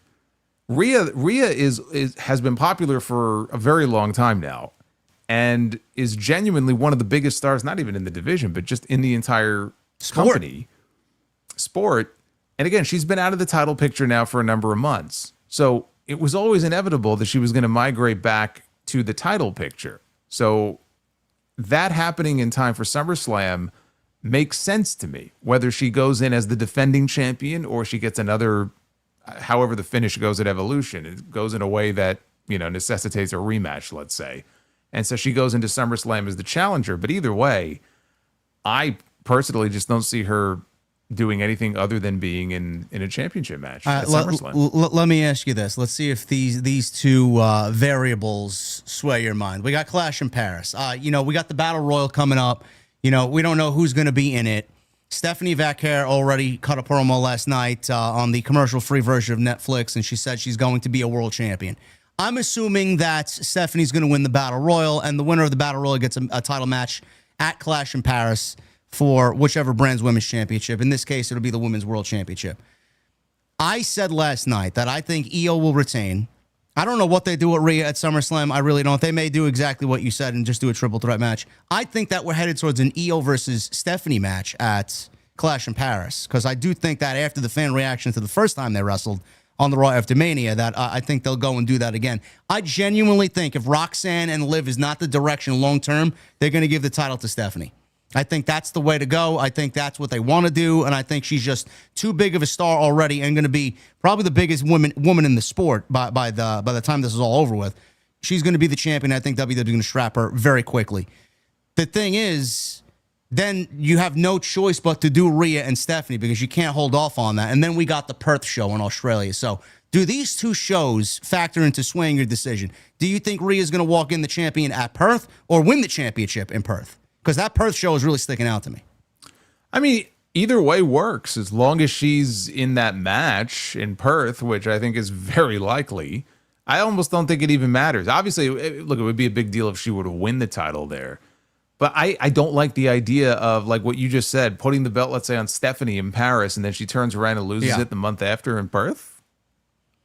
I don't know. That's kind of stupid. That's why I like my idea of Roxanne Perez being the champion. I'm just waiting till Liv gets back, honestly.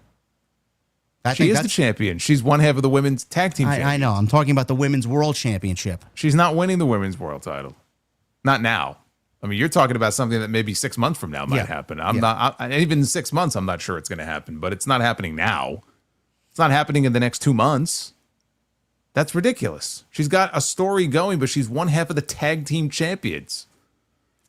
I don't know. She's not winning the women's world title. Yeah, I don't know. Io and Asuka just sounds like a fucking absolute shoo-in if they want to do it. Like, I don't. Yeah, really... I don't disagree. Let me ask you this, and this actually might be the same issue with if you do Stephanie and Io. Do you think they wouldn't want to do it because they are worried about the promo work heading into a match like that? If you have, Io against Asuka, or you have Stephanie against Io. Probably. Yeah. Is that a concern? Yeah. As opposed to having Rhea in there? Because again, like I was listening to Stephanie last night, and her English has improved. Yes, it has. But, it's still a struggle for her, but she's getting better at it. You heard Io in the ring last night. Again, like she can speak the language, but it's a struggle. Would WWE want to have a feud and build to it over a period of weeks and have them cutting promos on each other if it's an issue for both women? I'm just from a company perspective. Do you think that's something that they would shy away from, or that doesn't matter? I don't think. I think Triple H is less to shy away from that. Vince would have shied away from that. But again, it's difficult for me as a viewer, and I love all these women that you mentioned. It's difficult for me to invest myself in the story because there really is no story because their English is that broken. And I don't think there really is a story to really sway me to be super interested in what they're doing. I don't know. Unless the X factor here is we get a draft and Bianca moves over to Raw and we get Bianca and Rhea for the World Championship at some point in the next 6 to 9 months. I don't know. Yeah, I mean, it doesn't feel like we're getting it. It doesn't feel like we're getting a draft. If it hasn't happened by now, then I still say open up the transfer window and just do that. You don't need a draft. A lot of people complain that it should have been Asuka and Io at Evolution, but I mean, you need a story to tell there. Honestly, Asuka just lost the Queen of the Ring to turn around and do that. I mean, I guess she could have. She did that for Rhea last night. She's like, I want you. She could have did the same thing to Asuka. I want you at Evolution, but they didn't do that. So Rhea's the bigger match. Rhea's just a bigger name. That's just what it is. No, but I think that's the match that closes the show. I think they want Rhea in the main event. Like the last Evolution, the only reason it even happened was because they had Ronda Rousey. Yeah. So Ronda Rousey main evented. I think the main event of this show will have Rhea Ripley in it because there is no bigger women's match that they could do. There's no bigger women's star to feature on that show than Rhea Ripley. No, and that's just the way it is. So that is definitely going to be the main event. Battle Royal was announced. Io versus Rhea was announced. The tag team Fatal 4-Way was announced because Roxanne is now an official member of the Judgment Day. She's taking Liv's title and will defend those titles with Raquel Rodriguez. And Adam Pearce and Nick Aldis came to a joint decision saying, sure, we'll allow this decision for her to fill in for Liv, but they have to prove themselves. So they have to defend their championships against a team from Raw, a team from SmackDown, and a team from NXT. Now, without looking at the spoilers, I said last night that it'll probably be Zarya and Sol Ruka. It will probably be Charlotte and Alexa, being that's what we've been seeing on television. And the team from Raw, I don't know if Asuka and Kyrie are going to get back together to do that because that is a strong team there and probably the more notable team. But I know that they have been featuring the Dungeon Dolls, Maxine and Natalya, and I can't see them doing an Evolution show without Natalya in a major match. So I'm going with the Dungeon Dolls there. I don't know what you thought. Well, I mean, Natalya could be in the Battle Royals. I mean, she'll be on the show in some way. Yeah. So, but to me, I mean, Charlotte and Alexa. I mean, I mentioned the same names last night in my review. Charlotte and Alexa makes sense to me. Yeah. I'll tell you what, I'm kind of surprised they didn't do. I mean, I'm not complaining about it, but.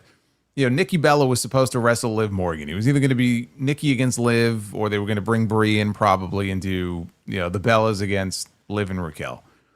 And I could have envisioned a scenario where the Bellas won the tag team titles for the first time at Evolution. And I think you could have given them a token run with them and then have them turn right around at SummerSlam and drop the belts to Charlotte and Alexa. Because Charlotte and Alexa against the Bellas, I could see that as like a kind of like a marquee match for them to do. Yeah. I'm okay with Brie not being back in the ring. That's fine with me. We haven't heard her name mentioned. She claims WWE hasn't reached out to her. So it would be a little surprising to me if Nikki ends up in that Battle Royal and not Brie. But I'm sure Nikki Bella will be on that show, probably in the Battle Royal. She was supposed to come back.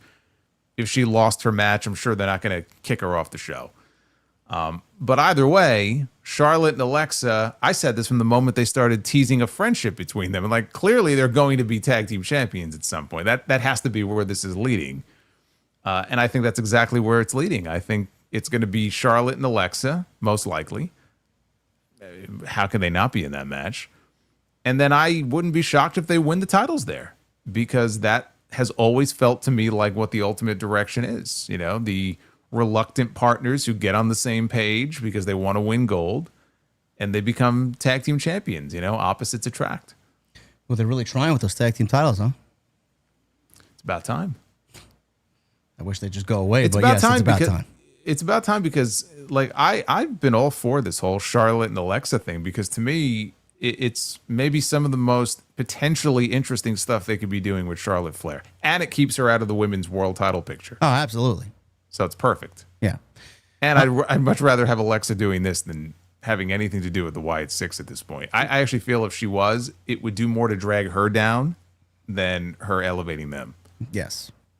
The other match that has already been announced has been an NXT Women's Championship match. It is Jordynne Grace challenging JC Jane for the NXT Women's Championship.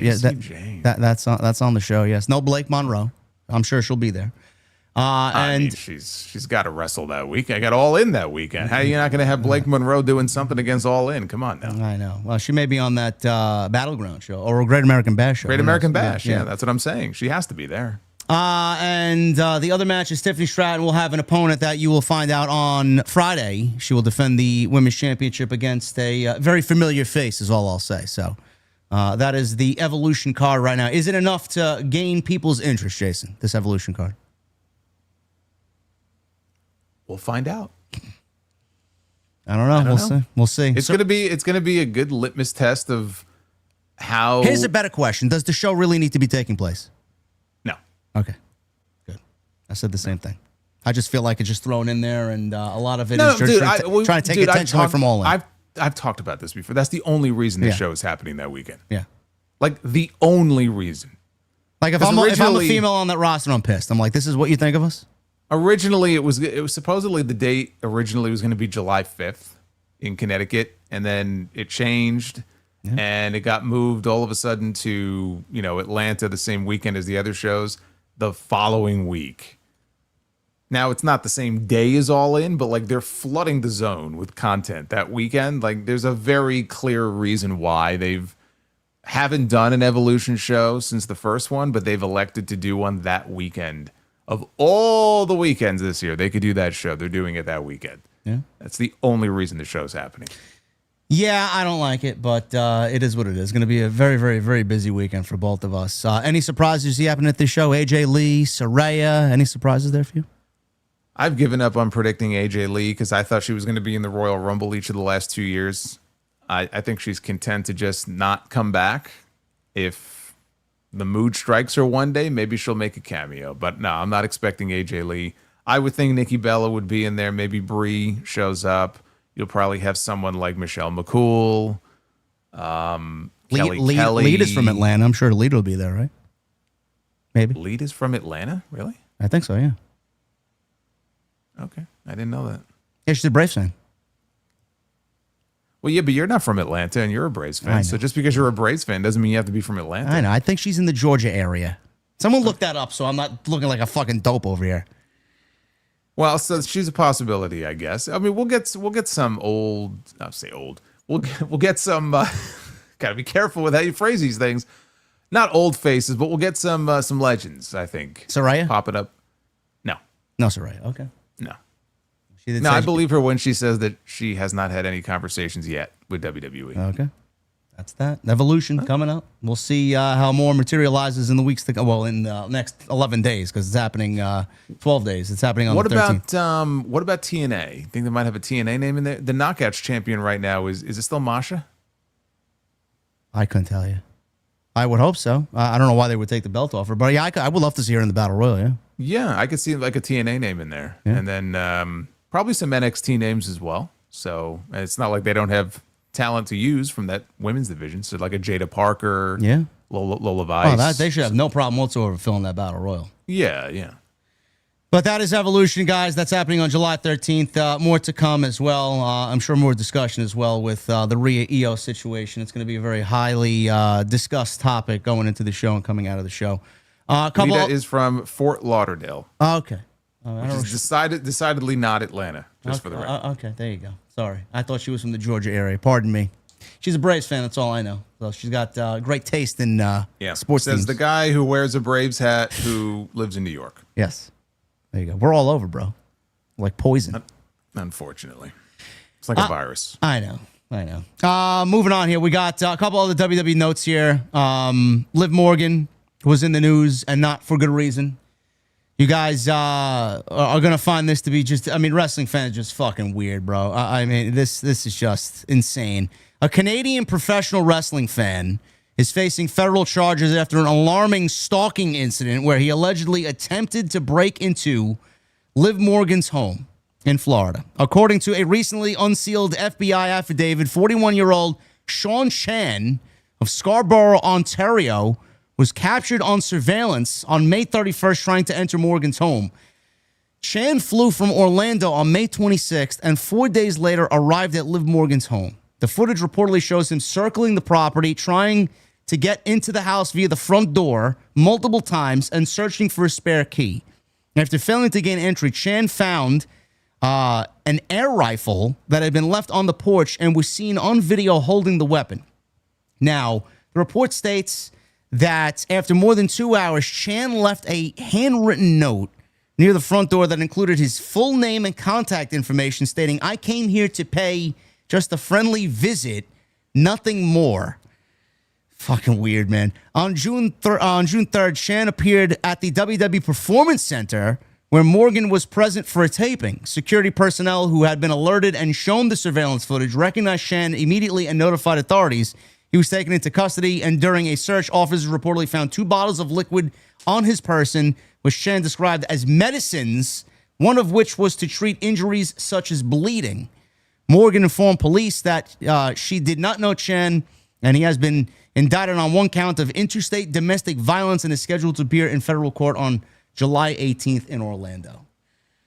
Yeah, he was just trying to pay a friendly visit, bro. Seriously. I mean, that's... Yeah, I mean, he was trying to pay a friendly visit in the same way that the wacko who tried to abduct Sonya Deville was trying to pay a friendly visit. And what did he have on him? He had a knife and zip ties and God knows what else. Yeah, I mean, this is a terrible story, and the stalking incident here has obviously raised some topics, and something from, I believe, the PW Insider and Mike Johnson said something as far as, you know, something one of these days with the current fan and social media and the way fans feel like they're just so involved in these people's personal lives, something bad is going to happen. Jason, is WWE doing enough to protect the talent from these fucking bizarre, weird people?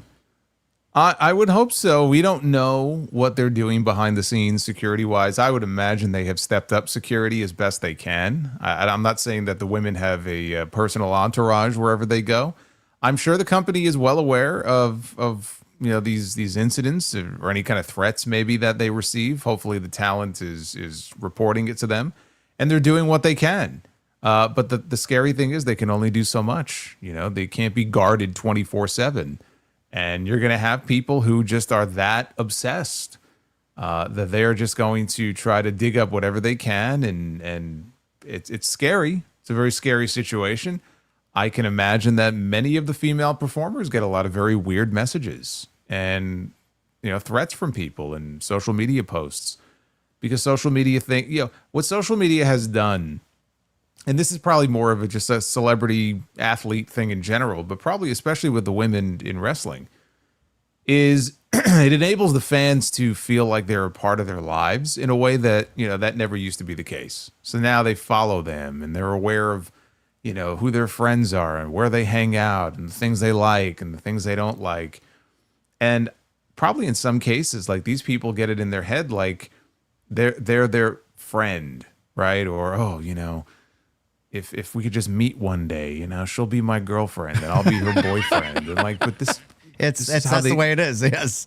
This is how they think, though. And then it could be, you know, you could have one person where it's totally harmless, and then you can have another person who has ill intentions in mind and takes it, you know, one step too far. What Mike Johnson was saying in that article that he posted, and I mean, the headline is what grabs you of the article, because he's trying to get your attention, is that someone is going to die. I mean, that was the headline of the story. And he hopes it doesn't happen, and that they could take, you know, the right precautionary measures, but someone is going to die one day because there's going to be that one incident. All it takes is one person. And it's just a terrible situation to even think about. So mental illness is a very real thing. And there's a lot of it going around. We probably only hear about a very small percentage of it.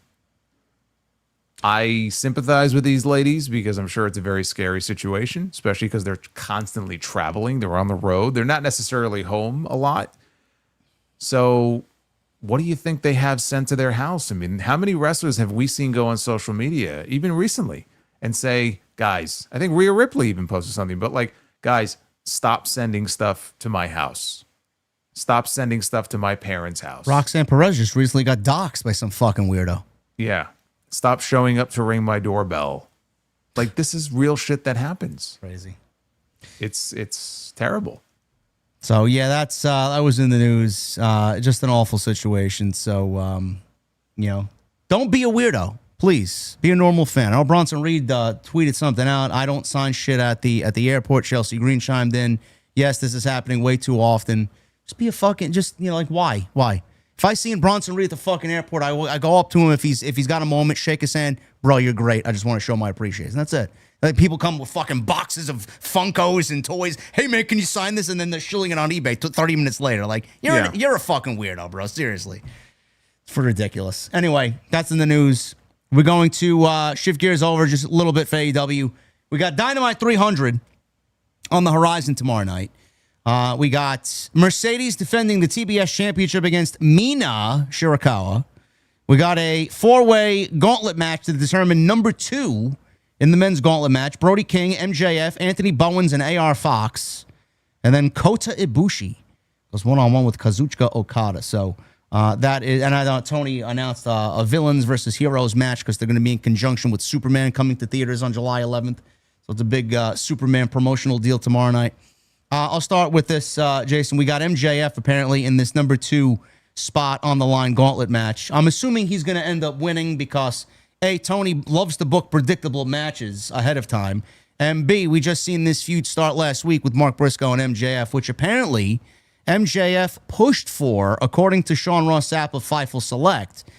Now, this apparently is something that he's wanted, and the rivalry kicked off on June 25th.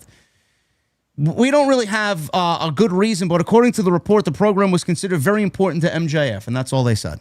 So obviously it looks like they're going to be number 1 and 2 in the gauntlet match at All In, and I stand on my ground saying that I think the gauntlet match is beneath MJF, but for all we know, he may end up winning the gauntlet match and become the number 1 contender for the world title. I don't have an issue with it. I was struggling to come up with what else he would be doing, so when they announced the Casino Gauntlet, I just assumed he would be in it.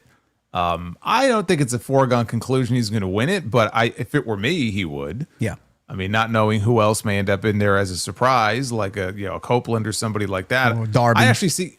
Yeah. Well, yeah. I don't think Darby's coming back in that match necessarily, but Copeland. I actually think Copeland is probably going to make his return on Collision this week, on Collision 100, because it's Dynamite 300, but the same night they're taping Collision 100. And on that show, FTR is wrestling the Outrunners.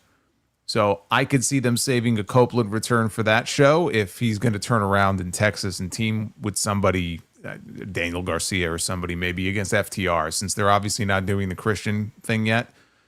As far as MJF goes, though, I just want to say, they shot this great angle at the MLW show this week where he made a surprise appearance. It had been many years since MJF had been in MLW. He spent probably about 3 years there, 2.5 years.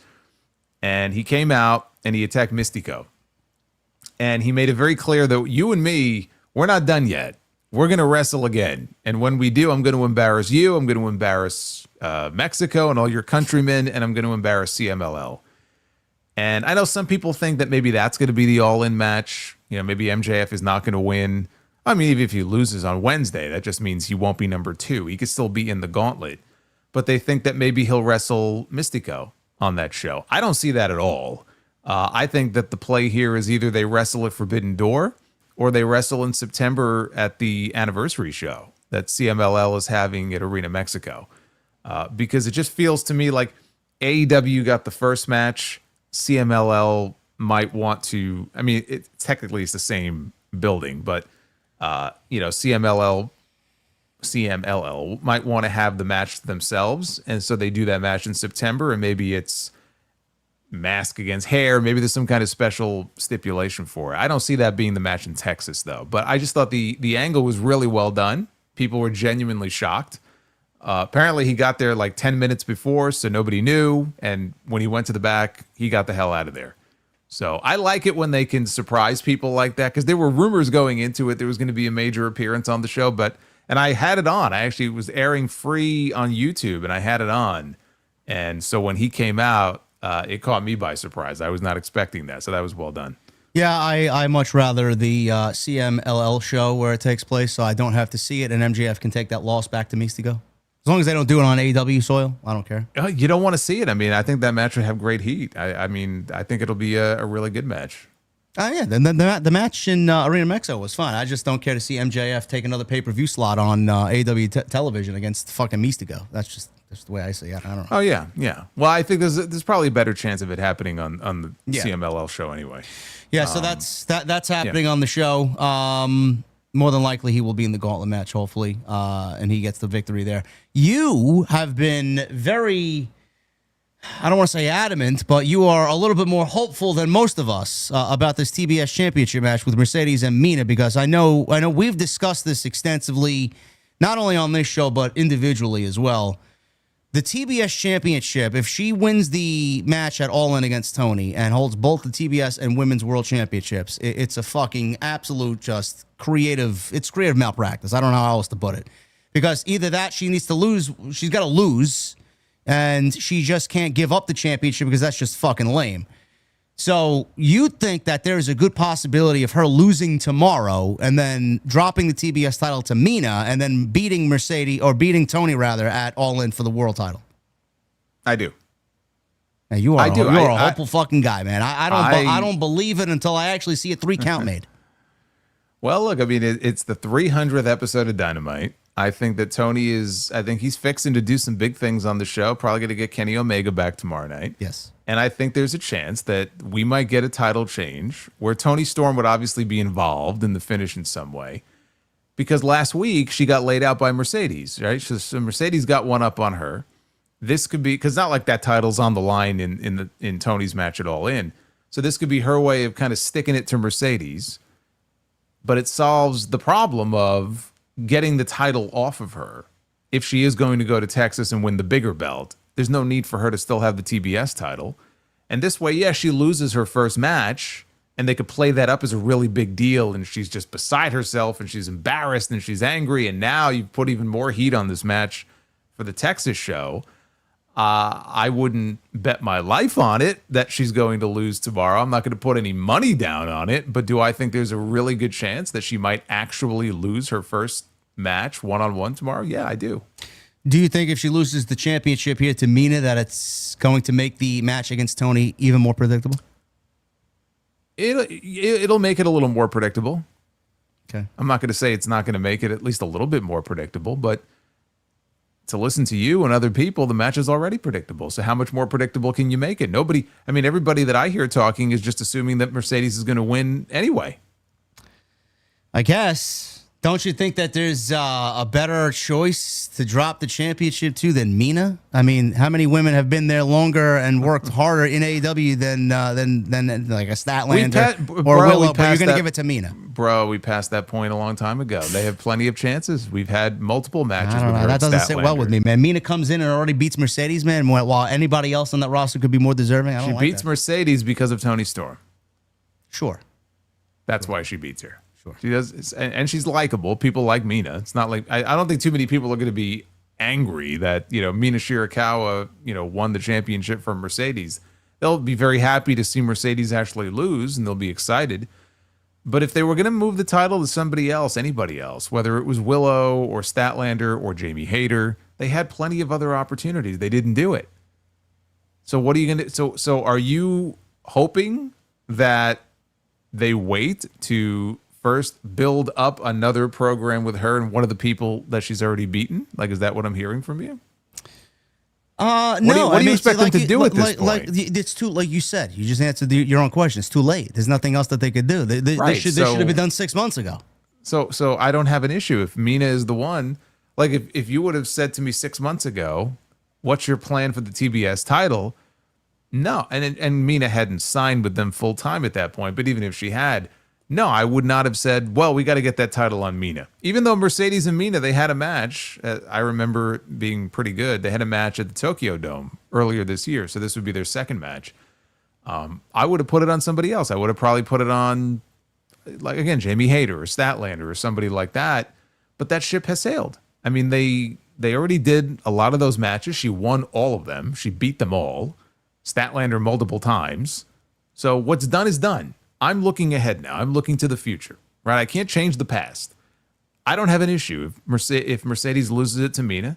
Mina could always then drop it in a few months to somebody that is more to your liking. Okay. I guess it's not the first time that they're in the ring together. You mentioned the Tokyo Dome. They wrestled. They wrestled at Resurgence. It was Mina, Mercedes, and Azumi. So, yeah, Azumi. Yeah. I don't have an issue with it, bro. I mean, the issue is getting that title off of her before Texas, especially if she is going to win the bigger belt. If it main events tomorrow night, I feel like we may see a title change. Yeah. I don't know if that's going to main event over Okada and Ibushi. Well, then we don't get then we don't get the title change.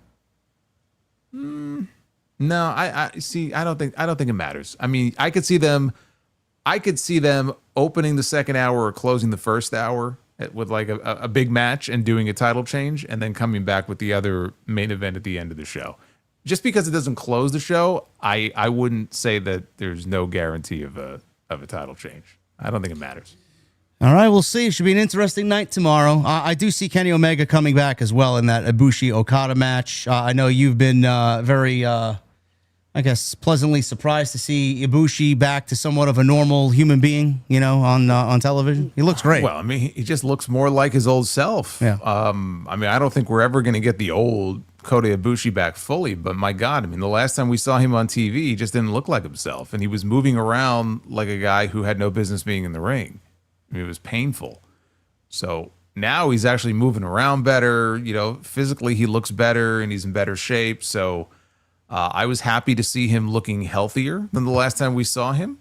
And now he's wrestling Okada, and they have history together. And the last time I think they were in the ring together would have been when Ibushi first got hurt, which is what started this whole downward spiral. That was in the finals of the G1 like 4 years ago. Yeah. So there's history between these guys. I'm not saying this match is going to be what their matches 4 or 5 years ago were, but the potential is there for this to be really good. And I would be stunned if we do not get the return of Kenny Omega. Maybe he is out to save Ibushi post-match, whatever it is. It just feels like Dynamite 300, less than 2 weeks away from this big show.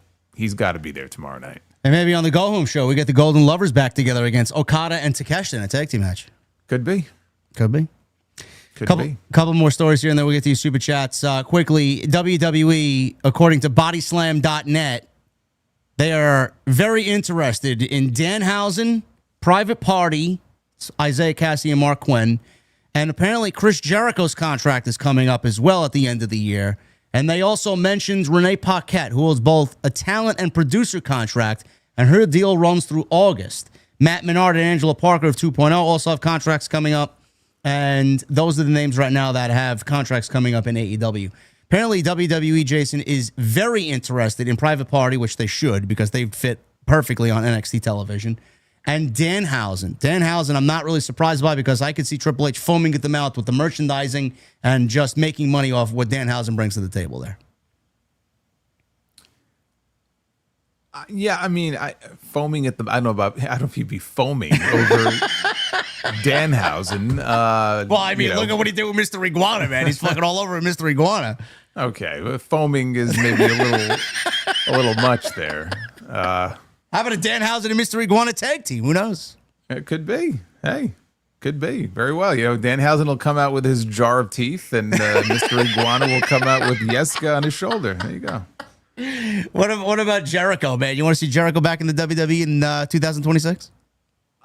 I mean, I personally don't. I do think that if he came, I mean, not as like a weekly regular character. I think he's been gone from WWE long enough that even the people who like shit on him and they're tired of the learning tree and all this stuff that he's been doing, because he's been gone for so many years, the initial comeback would get a huge reaction.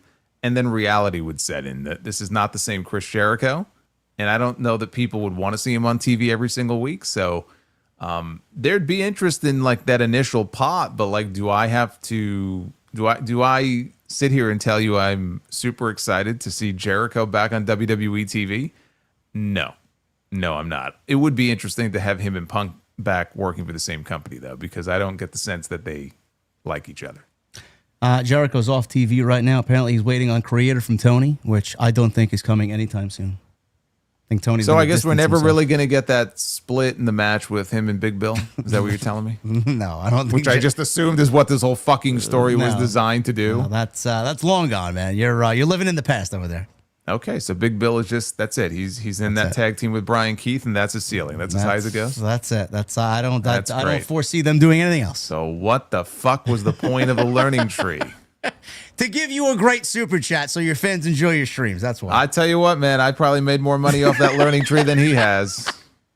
I can't complain. You know who's in the money? We'll end with this, man. Hulk Hogan confirms a new $7 million venture opposite Madison Square Garden. I was there. Have you been to the MSG area, bro, in New York City lately?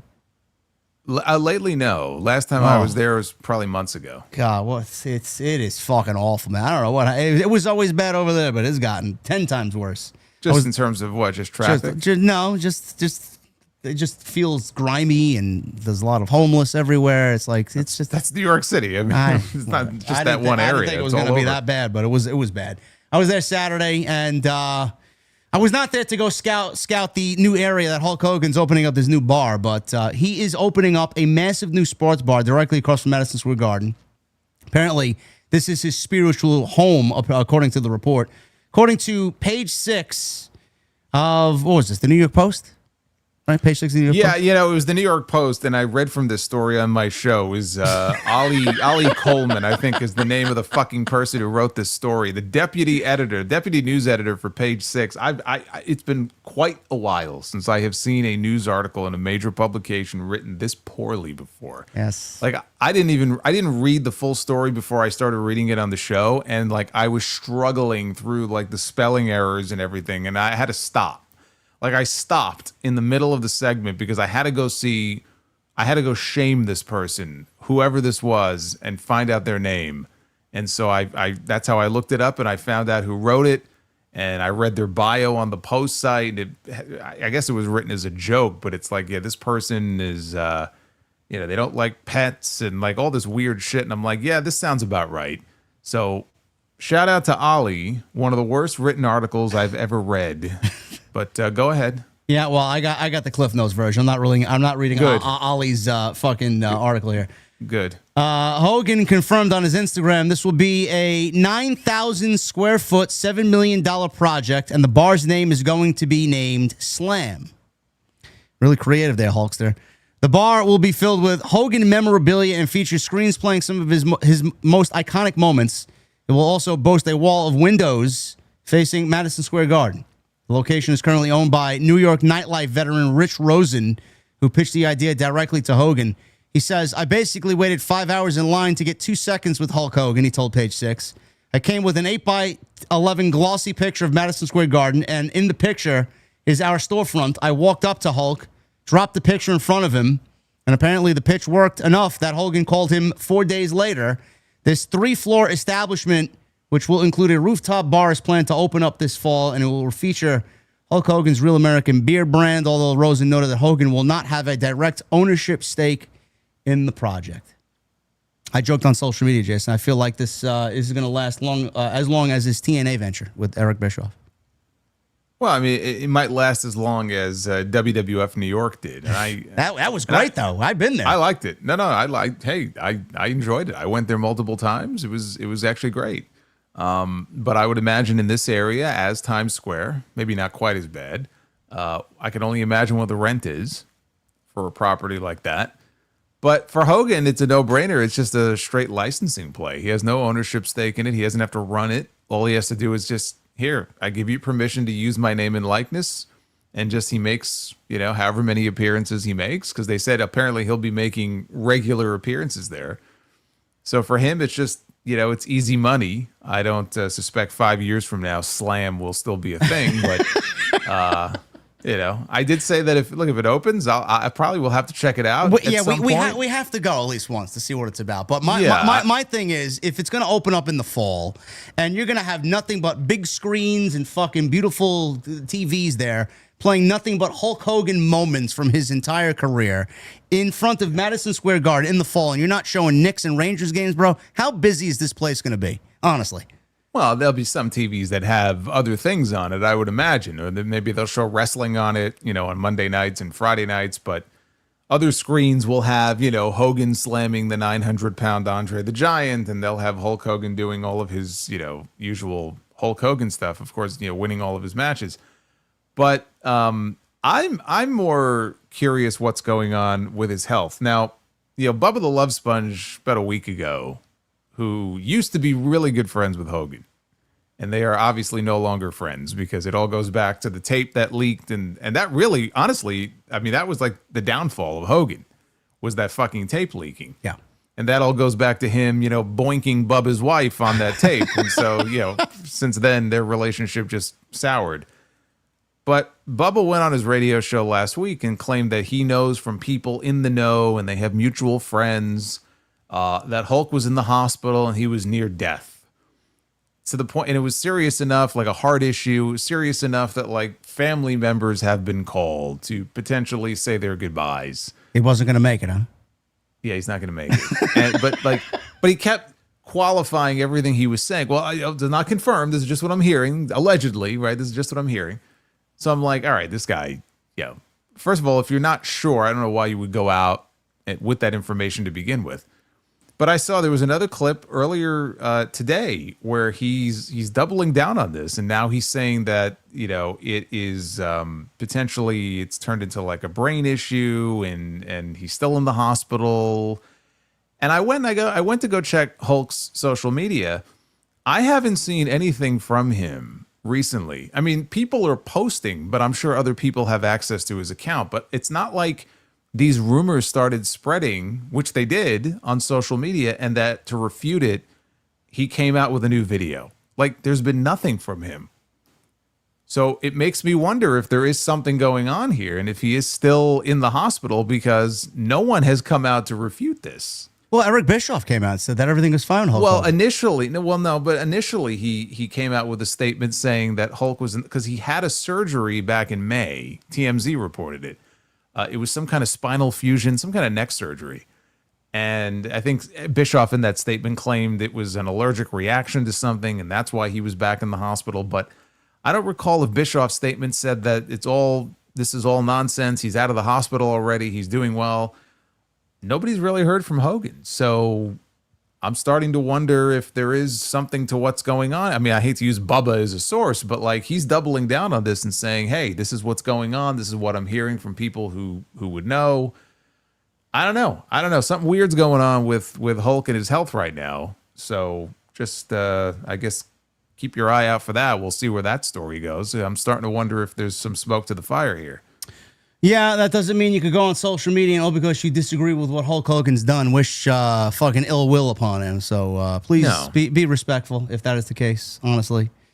Well, I've said the same thing with Flair. I mean, Flair and Hogan, as far as I'm concerned, they're in the same boat in terms of some of the dumb shit they've said and done and disgraced themselves over these last several years. But Flair posted something weird on social media the other day where he said he was having surgery. And he had a picture. It was two pictures. One picture of his face, like up close, like he didn't know what he was doing. And then in the other picture, it's, I don't know what it's supposed to be. It's a graphic photo of, I guess, his midsection. I saw that today. It was nasty. Yeah, it was. But there was no context to like what kind of surgery, because he's dealing with skin cancer. But like, if you're dealing with skin cancer, why would you post a photo like that? That has nothing to do with. Very weird. So like even with Flair, like I don't wish ill or death upon him. Nobody should be doing that, even if you don't care for the person. And I've said my share of, again, stuff that they've done recently I've talked about. But I don't stand for that kind of stuff. Like we're not here to wish death or physical harm on anybody. Hopefully whatever they're dealing with, they'll pull through and they'll be okay, because it sounds like there's some serious stuff going on. Yeah, we'll definitely keep an eye on that. That's sad. We don't need any more childhood inspirations or childhood heroes going that way. So we'll definitely keep you guys posted on that. We're going to get into your super chats. Appreciate you guys very much. We got almost 900 likes. We need another 120 likes for 1,000. If you guys want to get into that, please make sure you guys hit that thumbs up. Super chats are open. You guys have killed it again tonight. Make sure you guys follow us on social media as well. YouTube, everything you need is linked down below. Start off with Paula, the $5 super chat. Suplexus here. Hi, JD. My favorite wrestlers are Io and Roman. I remember 9 years ago when you talked of a Roman Reigns heel turn. I thought it was nuts. He turned heel and he brought Paul Heyman with him. It was only a natural progression. So, if Roman can do it, I think they have the opportunity to do something cool with Cody eventually if it does lead to that. Cody Snyder with a 5. Dave Meltzer sucks. To each his own. And there are people that subscribe to The Observer. If you guys want to get your news there, by all means, please do so. Boss Mo Jackson with a $4.99. John Cena is the champ, but it seems like it should be LA Knight. I have no interest in seeing Cody as champ again. I don't know. I am ready for something different. LA Knight should be the WWE champion? No. The best chance at a world championship is if he moves to Raw and goes after the World Heavyweight Championship, not the WWE title. Michelle with a 5. Wouldn't it make for a better story if Sami won the world title from someone who hadn't, from someone he hadn't beaten, like Drew? And would we get an epic rant if Mox retains? Yeah, I think if Moxie retains, we're both going to rant about it because that's just fucking ridiculous. But apparently, Drew is on his way back to TV. So we'll see what happens with Drew McIntyre. Listen, if Sami and Rollins happens, I will be okay with that. I don't mind that at all. Walker Stubbs with a $9.99. Creative is definitely lacking, but remember what Triple H said. Just be a fan. We are. And we as fans can say it sucks if it sucks. Andre Wright with a 2. You guys heard WWE might be leaving my state, Connecticut. I did. There's some rumors that when their lease is up with their new building, which they just moved into, they could potentially move their operations to Las Vegas. But their lease, I think it's something like 16 years or 26. Like they're not moving for a while. This is not something that's imminent, like in the next couple of years. I thought Endeavor was selling. Hey, I thought Vince was buying his way back into the company if social media was to be believed. So, yeah, you read a lot of shit on social media that you shouldn't believe. We believe in Sidro on the $5 Super Chat for Solo. Girlfriend tried to make me have sex on the hood of her Honda Civic. I refused. If I'm going to have sex, it's going to be on my own accord. He stuck the landing. I was wondering where that was going. I like it. There you go. I like it. I told you, Sidro. He also says with a 2, what do you call a nun in a wheelchair? Virgin Mobile.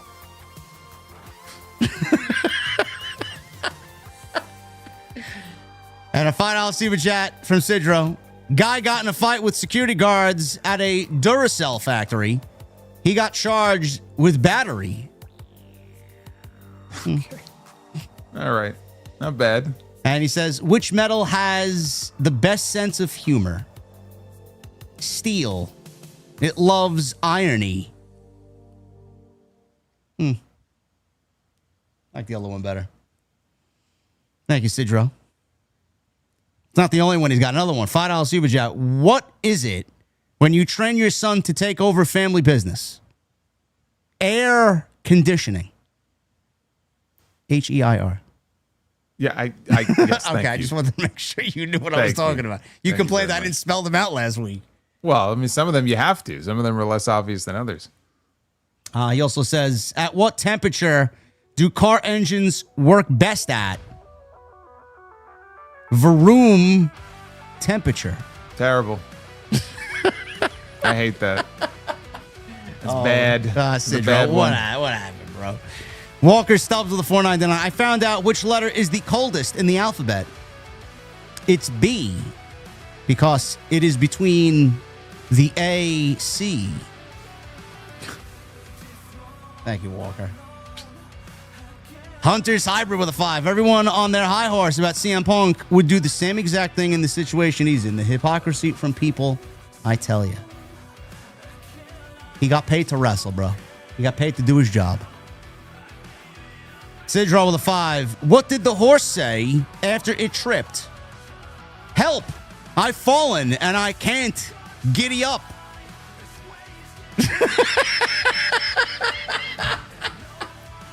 Oh, man. And what should you do if your girlfriend starts smoking? Slow down and use lubricant.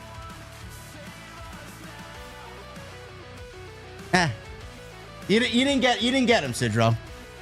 You didn't get him. Boss Top Rich with a 199. Why does WWE get worse when Seth is given the key?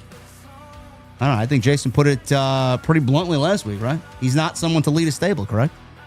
Pretty much, yeah. Jay Everington with a 10.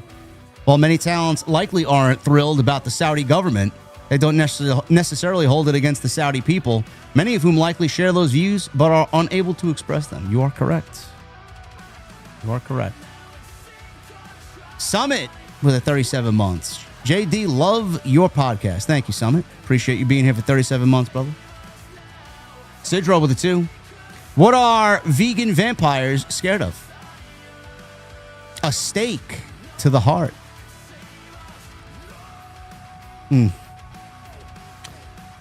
He comes back with this one. Caitlyn Jenner using a credit card. It's a transaction. Sidro, you listen, man. I don't know. I mean, you're worse than the Mets out here, bro. Another one, $5 super chat. Having sex with my wife. Me. About to bust. Wife moans. Don't come yet. Me, you know these kids don't listen. Nah. I don't know. That was the joke. That was the joke. Punchline. I don't know. You know these kids don't listen. That's the punchline. It says, P.S. These days, my meds have been helping. Good. I'm glad to hear it. Shane Arnold with a new membership. Thank you, Shane. Learning Tree. $10 super chat. In both your opinions, who are the modern day 4 horse women on the main roster? I'd say Roxanne, Tiffany, Stephanie, and Lyra. You know, I'm not going to answer this question because there's not going to be another Charlotte, Bayley, Becky, and Sasha. Yeah, I mean, it's like people use that because they kind of all came up around the same time. I know Bayley was the last one to hit the main roster, but they all kind of came up that NXT system at the same time. And so it felt like there was a relationship there and like a bond. I don't really feel that with anybody else. I mean, you have pockets of people who are friendly, but like there is no other horsewomen group like that I could think of right now. No. Learning Tree also says with a 10, the Bloodline story is a chore to digest. Solo has no power, no Ulafala, isn't the tribal chief, and until Saturday had no championship. There's no logical reason for any of them to be loyal to Solo. You're right. WWE, well, I mean, yeah, I was going to say WWE also doesn't have any factions on SmackDown that work outside the Bloodline. So what are you going to do? Well, I mean, the reason that they would be loyal to him is that he brought them in. Yeah. Yeah, that's true. So logically, that's the only thing you could point to. He has no other real power over them, but he gave them a chance. He gave them an opportunity by bringing them in, like he did with Jacob. Yes, guys, chat. We got the kicker with Sidro's joke about the kids. We get it. It just wasn't funny. Like, we got it. It just wasn't a good joke. I'm sure Sidro's got a couple more in here. He'll redeem himself. True Crime Unleashed with a 5 and a 2. WWE Creative is working on creative surrounding Roman Reigns' return at SummerSlam, uniting Roman and Jacob as the Samoan Superpowers as a new SST. And please draft Jade to NXT. Yeah, that's not happening. I could see Roman coming back and teaming with Jacob. I could see that. We'll see. Havili, again, thank you, brother, for the $100 bomb earlier in the show. Asked about Jersey Shore, girlfriend, and the hall pass, and then Undertaker entrance. Thank you, brother. Eric Aviles with 32 months. What do you guys think is most likely to happen? Hangman wins at All In, or the Casino Gauntlet winner cashes in during their match? I think Hangman wins, and there's a lot of interference, and he walks out as the champion. That's what should happen. Yeah. Just the idea of like cashing. Like, I'm so over it, dude. Like, I know. Just the whole, even with WWE, to be honest with you, like the whole cash in and it's like a it's like a get out of jail free card. Honestly. It is. So if you're a booker, if you're someone like Triple H, I mean, it's great because you can use it, to correct the mistake you make, or if you want to change things up. Like, I get it. And people generally, they still love it. You know, they find it exciting, but like, it's just so overdone now. Eric, thank you, brother. Jay Everington with a 5. What pro wrestling character, past or present, would you make or would make the best Batman villain? Huh.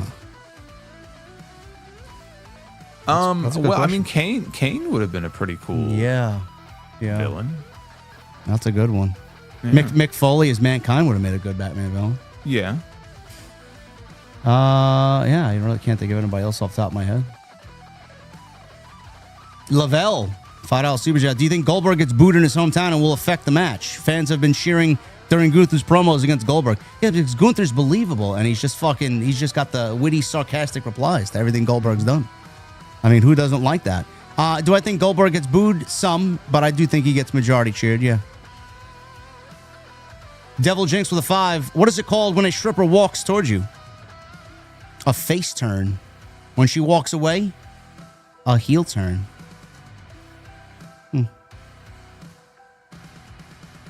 Leave it to Sidro, bro. Jay Everington with a 10. Did either of you hear the rumor back in the late 90s that Joel Schumacher wanted to cast Bret Hart as Batman in a movie with Howard Stern as the Scarecrow? Imagine what would have been. I mean, is that a true story? I don't believe that for a second. Okay. Like, I don't believe that. Bret Hart as Batman? I don't believe that Joel Schumacher would look at WWE and go, I need Bret Hart to be my Batman. And I say that as a huge Bret Hart fan. I don't believe you. By the way, they just posted, I don't know if you saw, they posted a 4-hour mixtape of Bret Hart matches and behind-the-scenes footage on the Vault channel today. I did not see that. I saw some clips. I don't know if it was uploaded on the Vault or if someone got rare footage of it, but they did the motion capture for WWE WrestleMania, the arcade game. Did you see that? There have been, over the years, there's been footage of that has leaked. It's floating around on YouTube. I don't know if some of that's in this Bret Hart 4-hour mixtape thing. It's possible it's in there as well. But I've seen footage like that. I don't think it has any audio, but there's footage of Yokozuna and Shawn Michaels doing motion capture stuff. It's from some documentary called, oh God, what's it called? Insert Coin or something like that. But yeah, I mean, this is New Generation Week on the Vault. So they're posting stuff from that New Generation period. So they also posted the Bret and Owen Hart against the Steiner Brothers match, which is a famous match. It was one time only. It was at a Wrestling Challenge taping. It was from a Coliseum video many years ago. And they released the full match, all 30 minutes of it on the Vault channel yesterday. Wow. Really cool. Yeah, really cool. I heard they uploaded the El Dandy promo, too. I think that's in the Bret Hart 4-hour thing. Yeah, people were like, oh, we finally got it in like high quality. I don't know if it's HD, but like high quality. So yeah, they probably got a lot of stuff in there. I got some stuff to watch then. Nice. Yeah, oh yeah, me too. Robbie with a $4.99. What's up, guys? Would you rather watch a Undertaker versus Goldberg match or DX versus Brothers of Destruction match once a day for an entire year? I'll take Goldberg and Undertaker. So we're talking about the matches, both Saudi matches. Yes. Is what we're talking about. Yes. I wouldn't watch either one of them. I would. You gotta choose one. I don't have to do a damn thing. I could, that DX versus Brothers Destruction match was fucking awful, man. But okay, so here's the difference though. Like, that match was almost like so entertaining in like an awful way, but it was entertaining and funny. Goldberg and Undertaker, I don't know that I would say that was really entertaining. It was scary. I'll go with the match, whichever match was shorter, probably the Goldberg match. Yeah. Whichever match will last the least amount of time is the match I would go with. Baze Beerus with a $2 super chat. WrestleMania 39 main event was better than 40 and 41. I disagree. I'm going to go WrestleMania 40. Mm-hmm. I know some people don't like that ending. I thought that was fucking great. I mean, just lose yourself in the moment. Fucking great. Sidro, $5 super chat. What do you call a duck that bursts into flames? A firecracker. You got him to eye roll, Sidro. Not good. And I was attacked by a man with a beer mug. You should see the size of the bruise. He left.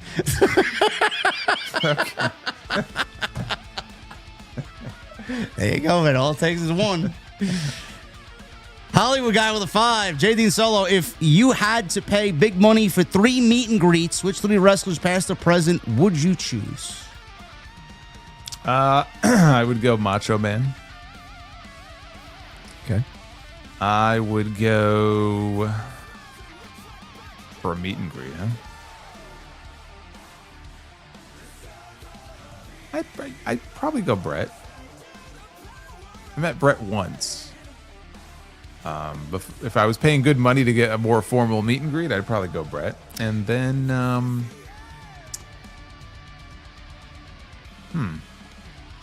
past or present, huh? I know who you would pick. Who? Stephanie Vicaire. Can I just choose her 3 times? You can do whatever you want. Sounds good to me. You can go, but you'd have to do it and then go to the back of the line, and That's then fine. work your way up again, and That's then go fine. back to the back of the line again, and then do it again. That's fine.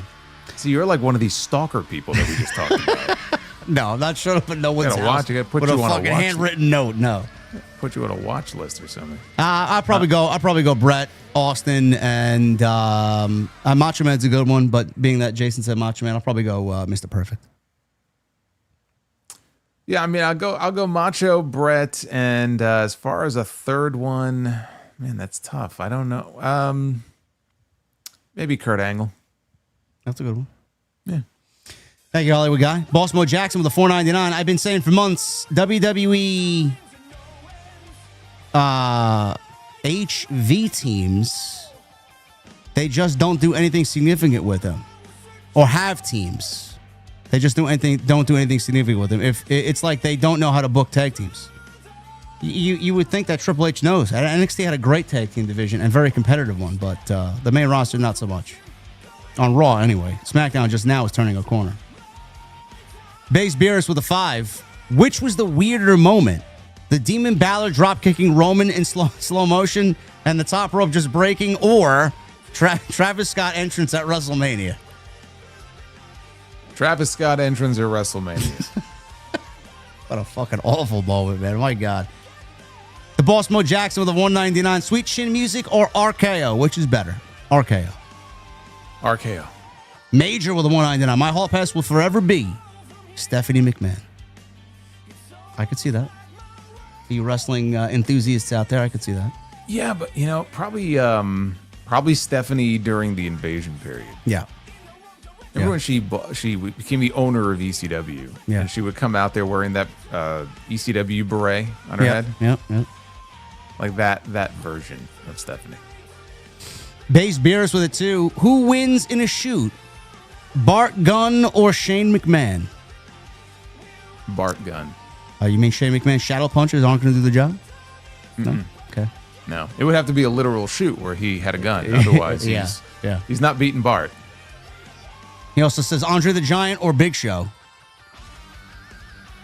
Big Show. Yeah, just because of a little bit quicker. Yeah. Boss Mo Jackson with a $1.99. Goldberg wins. Rollins cashes in. Thoughts? JD and Solo. No. Goldberg should not win. No. Absolutely not. Toya ain't nice with it too. Hey, JD Solo, hope all's well. Love you guys. Thank you, Toya. Thank you. Boss Mo Jackson with a $1.99 and a $4.99. Spear or powerbomb? Well, it depends on who's giving the spear. If it's Braun Breaker, I'm going Braun Breaker. What if it's Jey Uso? I'm going powerbomb. Who's got the best powerbomb? Kevin Nash? Yeah, you know what? I always liked I like Sid's powerbomb. Yeah. Yeah. He's got a good one. Diesel had a good one too, but I always like a mark for Sid's powerbomb. And what was the other one? This asking like best spear. Well, he Is that said the question? no, it's spear or powerbomb. Which is a better move? Powerbomb. Powerbomb's a better move, but lately the spear is coming back into prominence. Well, I was going to say, in both cases, it depends on who's doing it. If it's Braun Breaker doing a spear, especially a flying spear, Yeah. that's going to be better than pretty much anybody in today's wrestling who does a powerbomb. But if you're talking about best spear ever, I'm probably going Goldberg. Yeah, Goldberg. Yeah. Goldberg. But I'll tell you what, though, Braun, I'd probably have him at number 2. Actually, Rhino had the gore, and that was pretty good. So I think the trio would be Goldberg, Rhino, and Braun Breaker. Boss Mo Jackson also with a 5. I agree with Solo. Let's book JD to take the title off Gunther. This would be totally awesome. Let's call him the Goon Master. Take my money. Not a chance. Well, you talk about getting heat on social media. I know. Jonathan Peters with a 4.99, an hour behind, but I think Tama Tonga comes back to join Jacob Fatu. Then you get Jacob, Jimmy, Jay, and Tama. Won't be hard to get his animalistic over. Yeah. Now it's getting a little convoluted for me. Like, I don't know why you would break up Tama and Tongaloa. I don't know. Like, they should. I don't see them doing that. I mean, Me plus, neither. I don't know when Tama's going to be back. I mean, he had an injury. I think he may have had surgery a few months ago. So who knows? I mean, he may not be back for a while yet. Gabe Davis with a 4.99. Io Reign is indeed terrible, and it sucks that when she was about to defend her title at Night of Champions, as reported, Liv got hurt.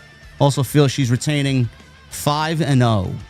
Yeah, that was the rumored match until Liv got hurt. Yes, and then they had to change course.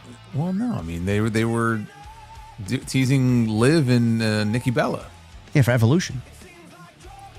He's talking about Night of Champions. It was supposed to be EO Liv. That was the rumor for Night of Champions.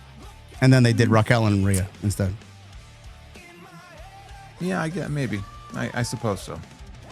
Boss Mo Jackson with the 199. Talatonga debuting was a great surprise. Yeah, sure. Let's see how he wrestles on a WWE TV show. Brian Finelli, what's up, brother? 999 Solo ordered a copy of the Hardy the Horse for my nephew as part of his birthday gift. Next week, JD the Kittens are doing great. Day 2. Chat, what is Adam Cole's favorite online auction site? eBay Bay. Thank you, Brian. I'm gonna skip that last part.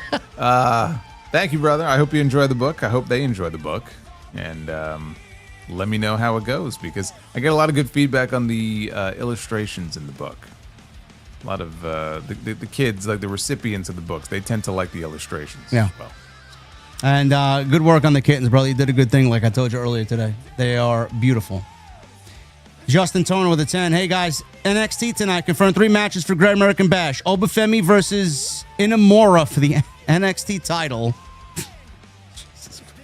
Are you fucking kidding me? Izzy Dame versus Sol Ruka for the North American title. And JC Jane with Fallon Henley versus Blake Monroe and Jordan Grace. You know what show I won't be watching that weekend? It's Great American Bash. Are you fucking kidding me? Inamura? That's what we're doing with the world title now down there? Though I will give Inamura and what's his name? Briggs, they're a very good tag team. I like the way they work together. it didn't Inamura pin Trick Williams? Yes. Okay. But so he's getting a shot at Obafemi now. Yeah. I see. Yeah. Mike Santana got added to that Hendry and Trick Williams match, by the way.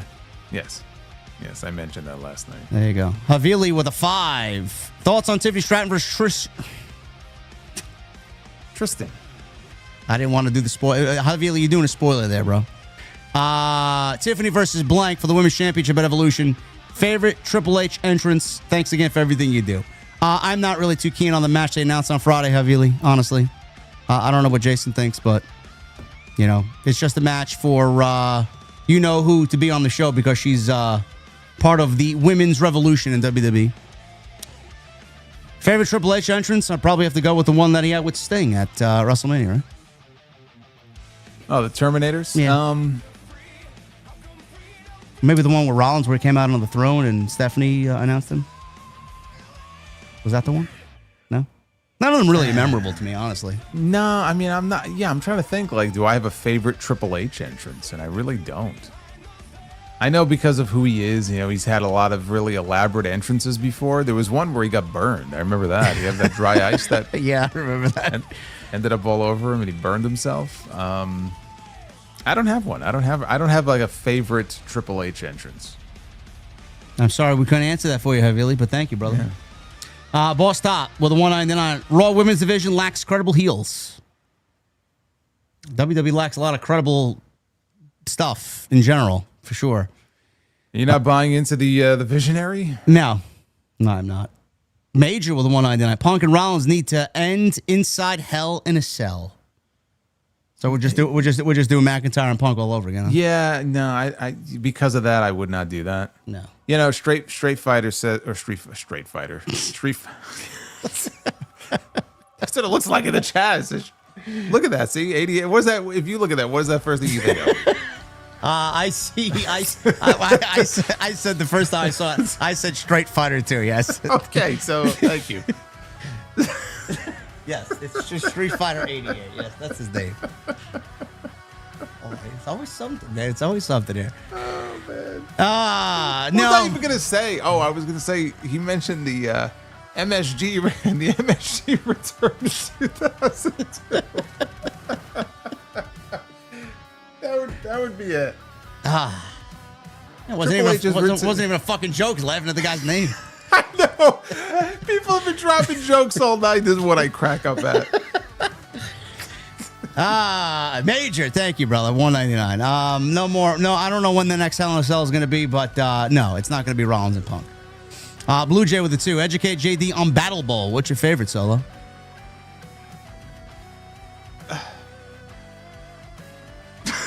I'm trying to. He's too busy fucking still thinking about Straight Fighter over there. Sonic Boom, yes. Hadouken. Yeah. I don't have one. Somebody asked me the question last night, like, what's your favorite fall brawl? And I'm like, I thought about it. I'm like, I don't really have one. I've seen plenty of fall brawls. I don't really have one. Yeah, I was a WWF guy. I didn't watch much of WCW at all, so I wouldn't know. Baze Beerus with a 2. Kung Fu Naki Bebe. And then he asks, Green Day or Linkin Park? Linkin Park. Jason loves Straight Fighter. Big Hoss with a 5. Cody beats Cena, then Cena goes face. Drew beats Cody at Clash for the title. Due to Orton going heel, last match versus Drew for the real number 17. No. No, Drew, I think, gets moved over to Raw. I don't think he stays on SmackDown. Havili with a 5. If the British Bulldogs didn't break up and Dynamite Kid didn't leave WWE, what is the possibility of getting a Bulldog versus Road Warrior or Steiners? Steiners didn't come in until like 92, 93. So, I mean, if the Bulldogs were still around then, yeah, we would have gotten it, but I don't think they would have stuck around for that long regardless. David Thiering with a 5. I wonder if there's a drink in Hogan's bar called the "Oh, you got me, brother." No, I mean, that would be cool if they actually No. You gotta have Hogan. No, you gotta have a drink. Like the big drink at the bar is the Creative Control. There you go. That's they should definitely have some specials named after some wrestling puns for sure. Sidro with a 2. Thank you, David. Sidro with a 2. Don't throw false teeth at your car. It might dent your car. No, I'm sorry, Sidro. It didn't work out, buddy. Base Beerus, $2 Super Jet. Big Dick Johnson was at Diddy's parties. Might be. I don't know. His name is that's a good question. Were you present? His name certainly could get him on the VIP list for sure. Avili with a 5. Thoughts on Chris Van Vliet interviews with Sam Roberts, and they talk about if The Rock didn't leave WWE, what he would be, or that he would be the one to beat Ric Flair's record. The Rock? No. I don't think so. No, because you know what? Back then, they definitely hot potatoed the title a lot during the Attitude Era. There were a lot of back and forth title changes, but it's one. I don't mean it's impossible to know. I'm going to say no, but I mean, if he had a straight run of like 10 years, yeah, he would have gotten into double digits. But, I don't think he would have beat Flair's record. No. Yeah, I don't think he would have gotten like 15 or 16. I feel like years later they just went crazy with it. Where you know this guy's Randy Orton's 14 times, Triple H was 13. Yeah. Triple H probably would have been the one to do it if he didn't slow down when he started taking over the reins of NXT. If he was still a full-time guy, he probably would have gotten to it.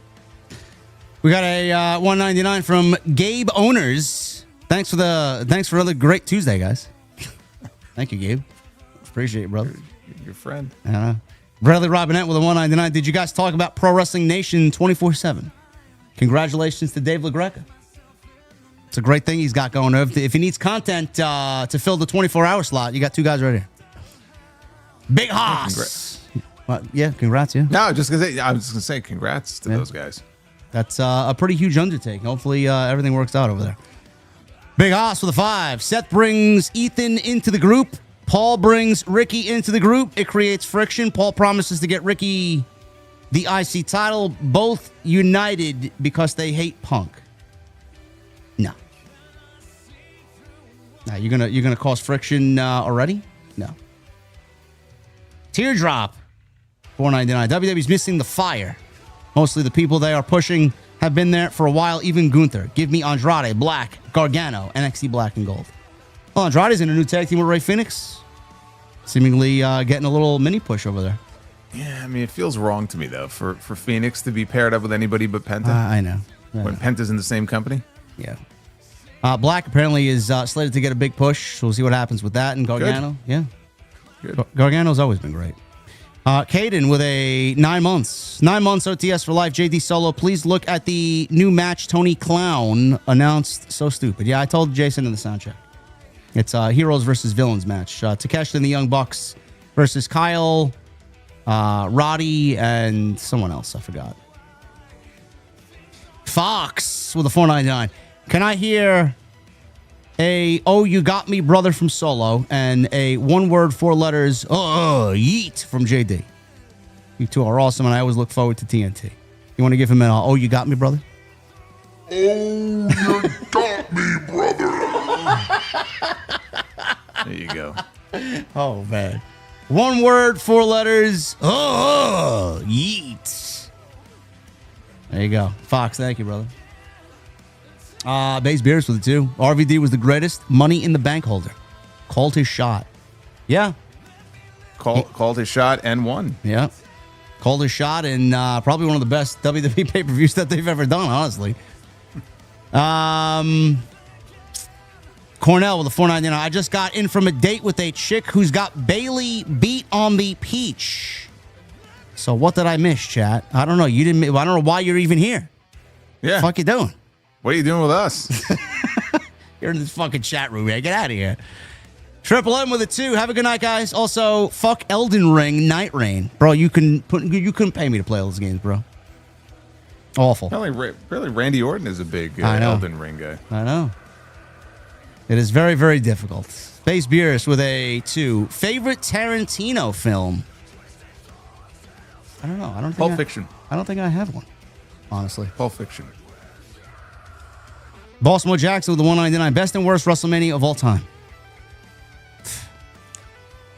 17 is the best. Worst? The worst is 11.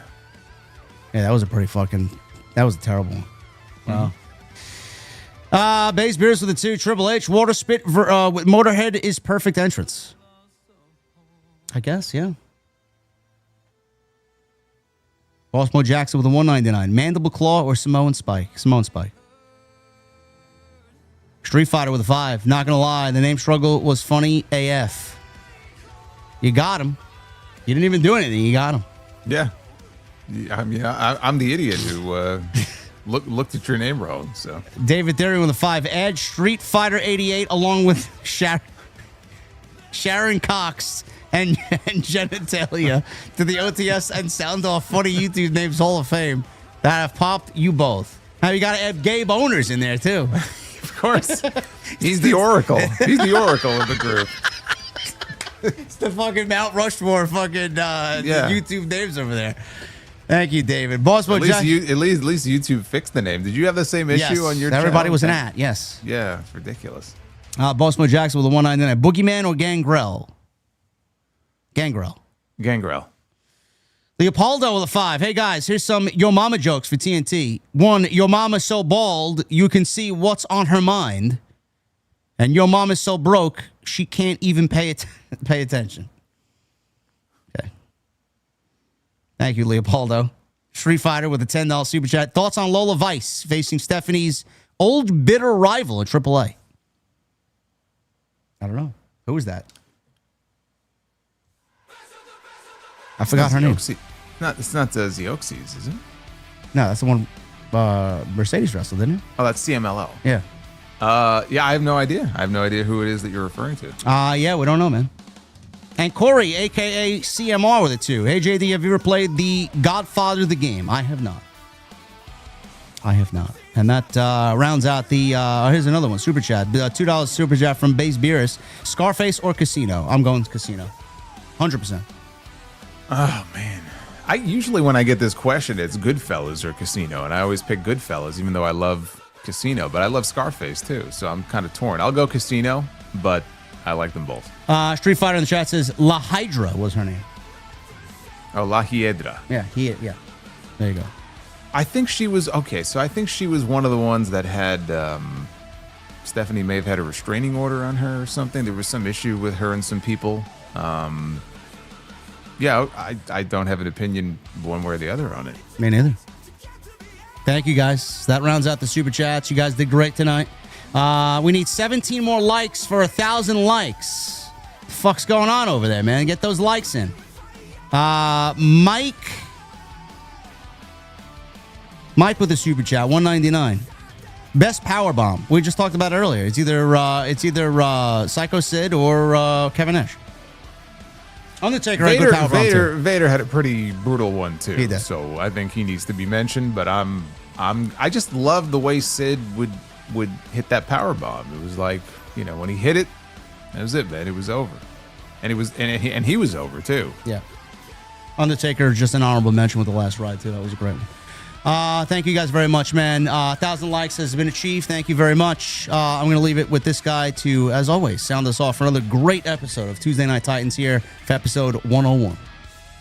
Yeah, thank you guys. We had a kick-ass show last week, and this week was fun as well. I just want to take a moment to wish everybody celebrating, because I know we have international listeners, but have a happy and safe 4th of July, whatever you may be doing. I don't know what your plans are, but I know that people are always being crazy with the fireworks every week. So whatever you're doing this weekend, just be safe and enjoy the 4th.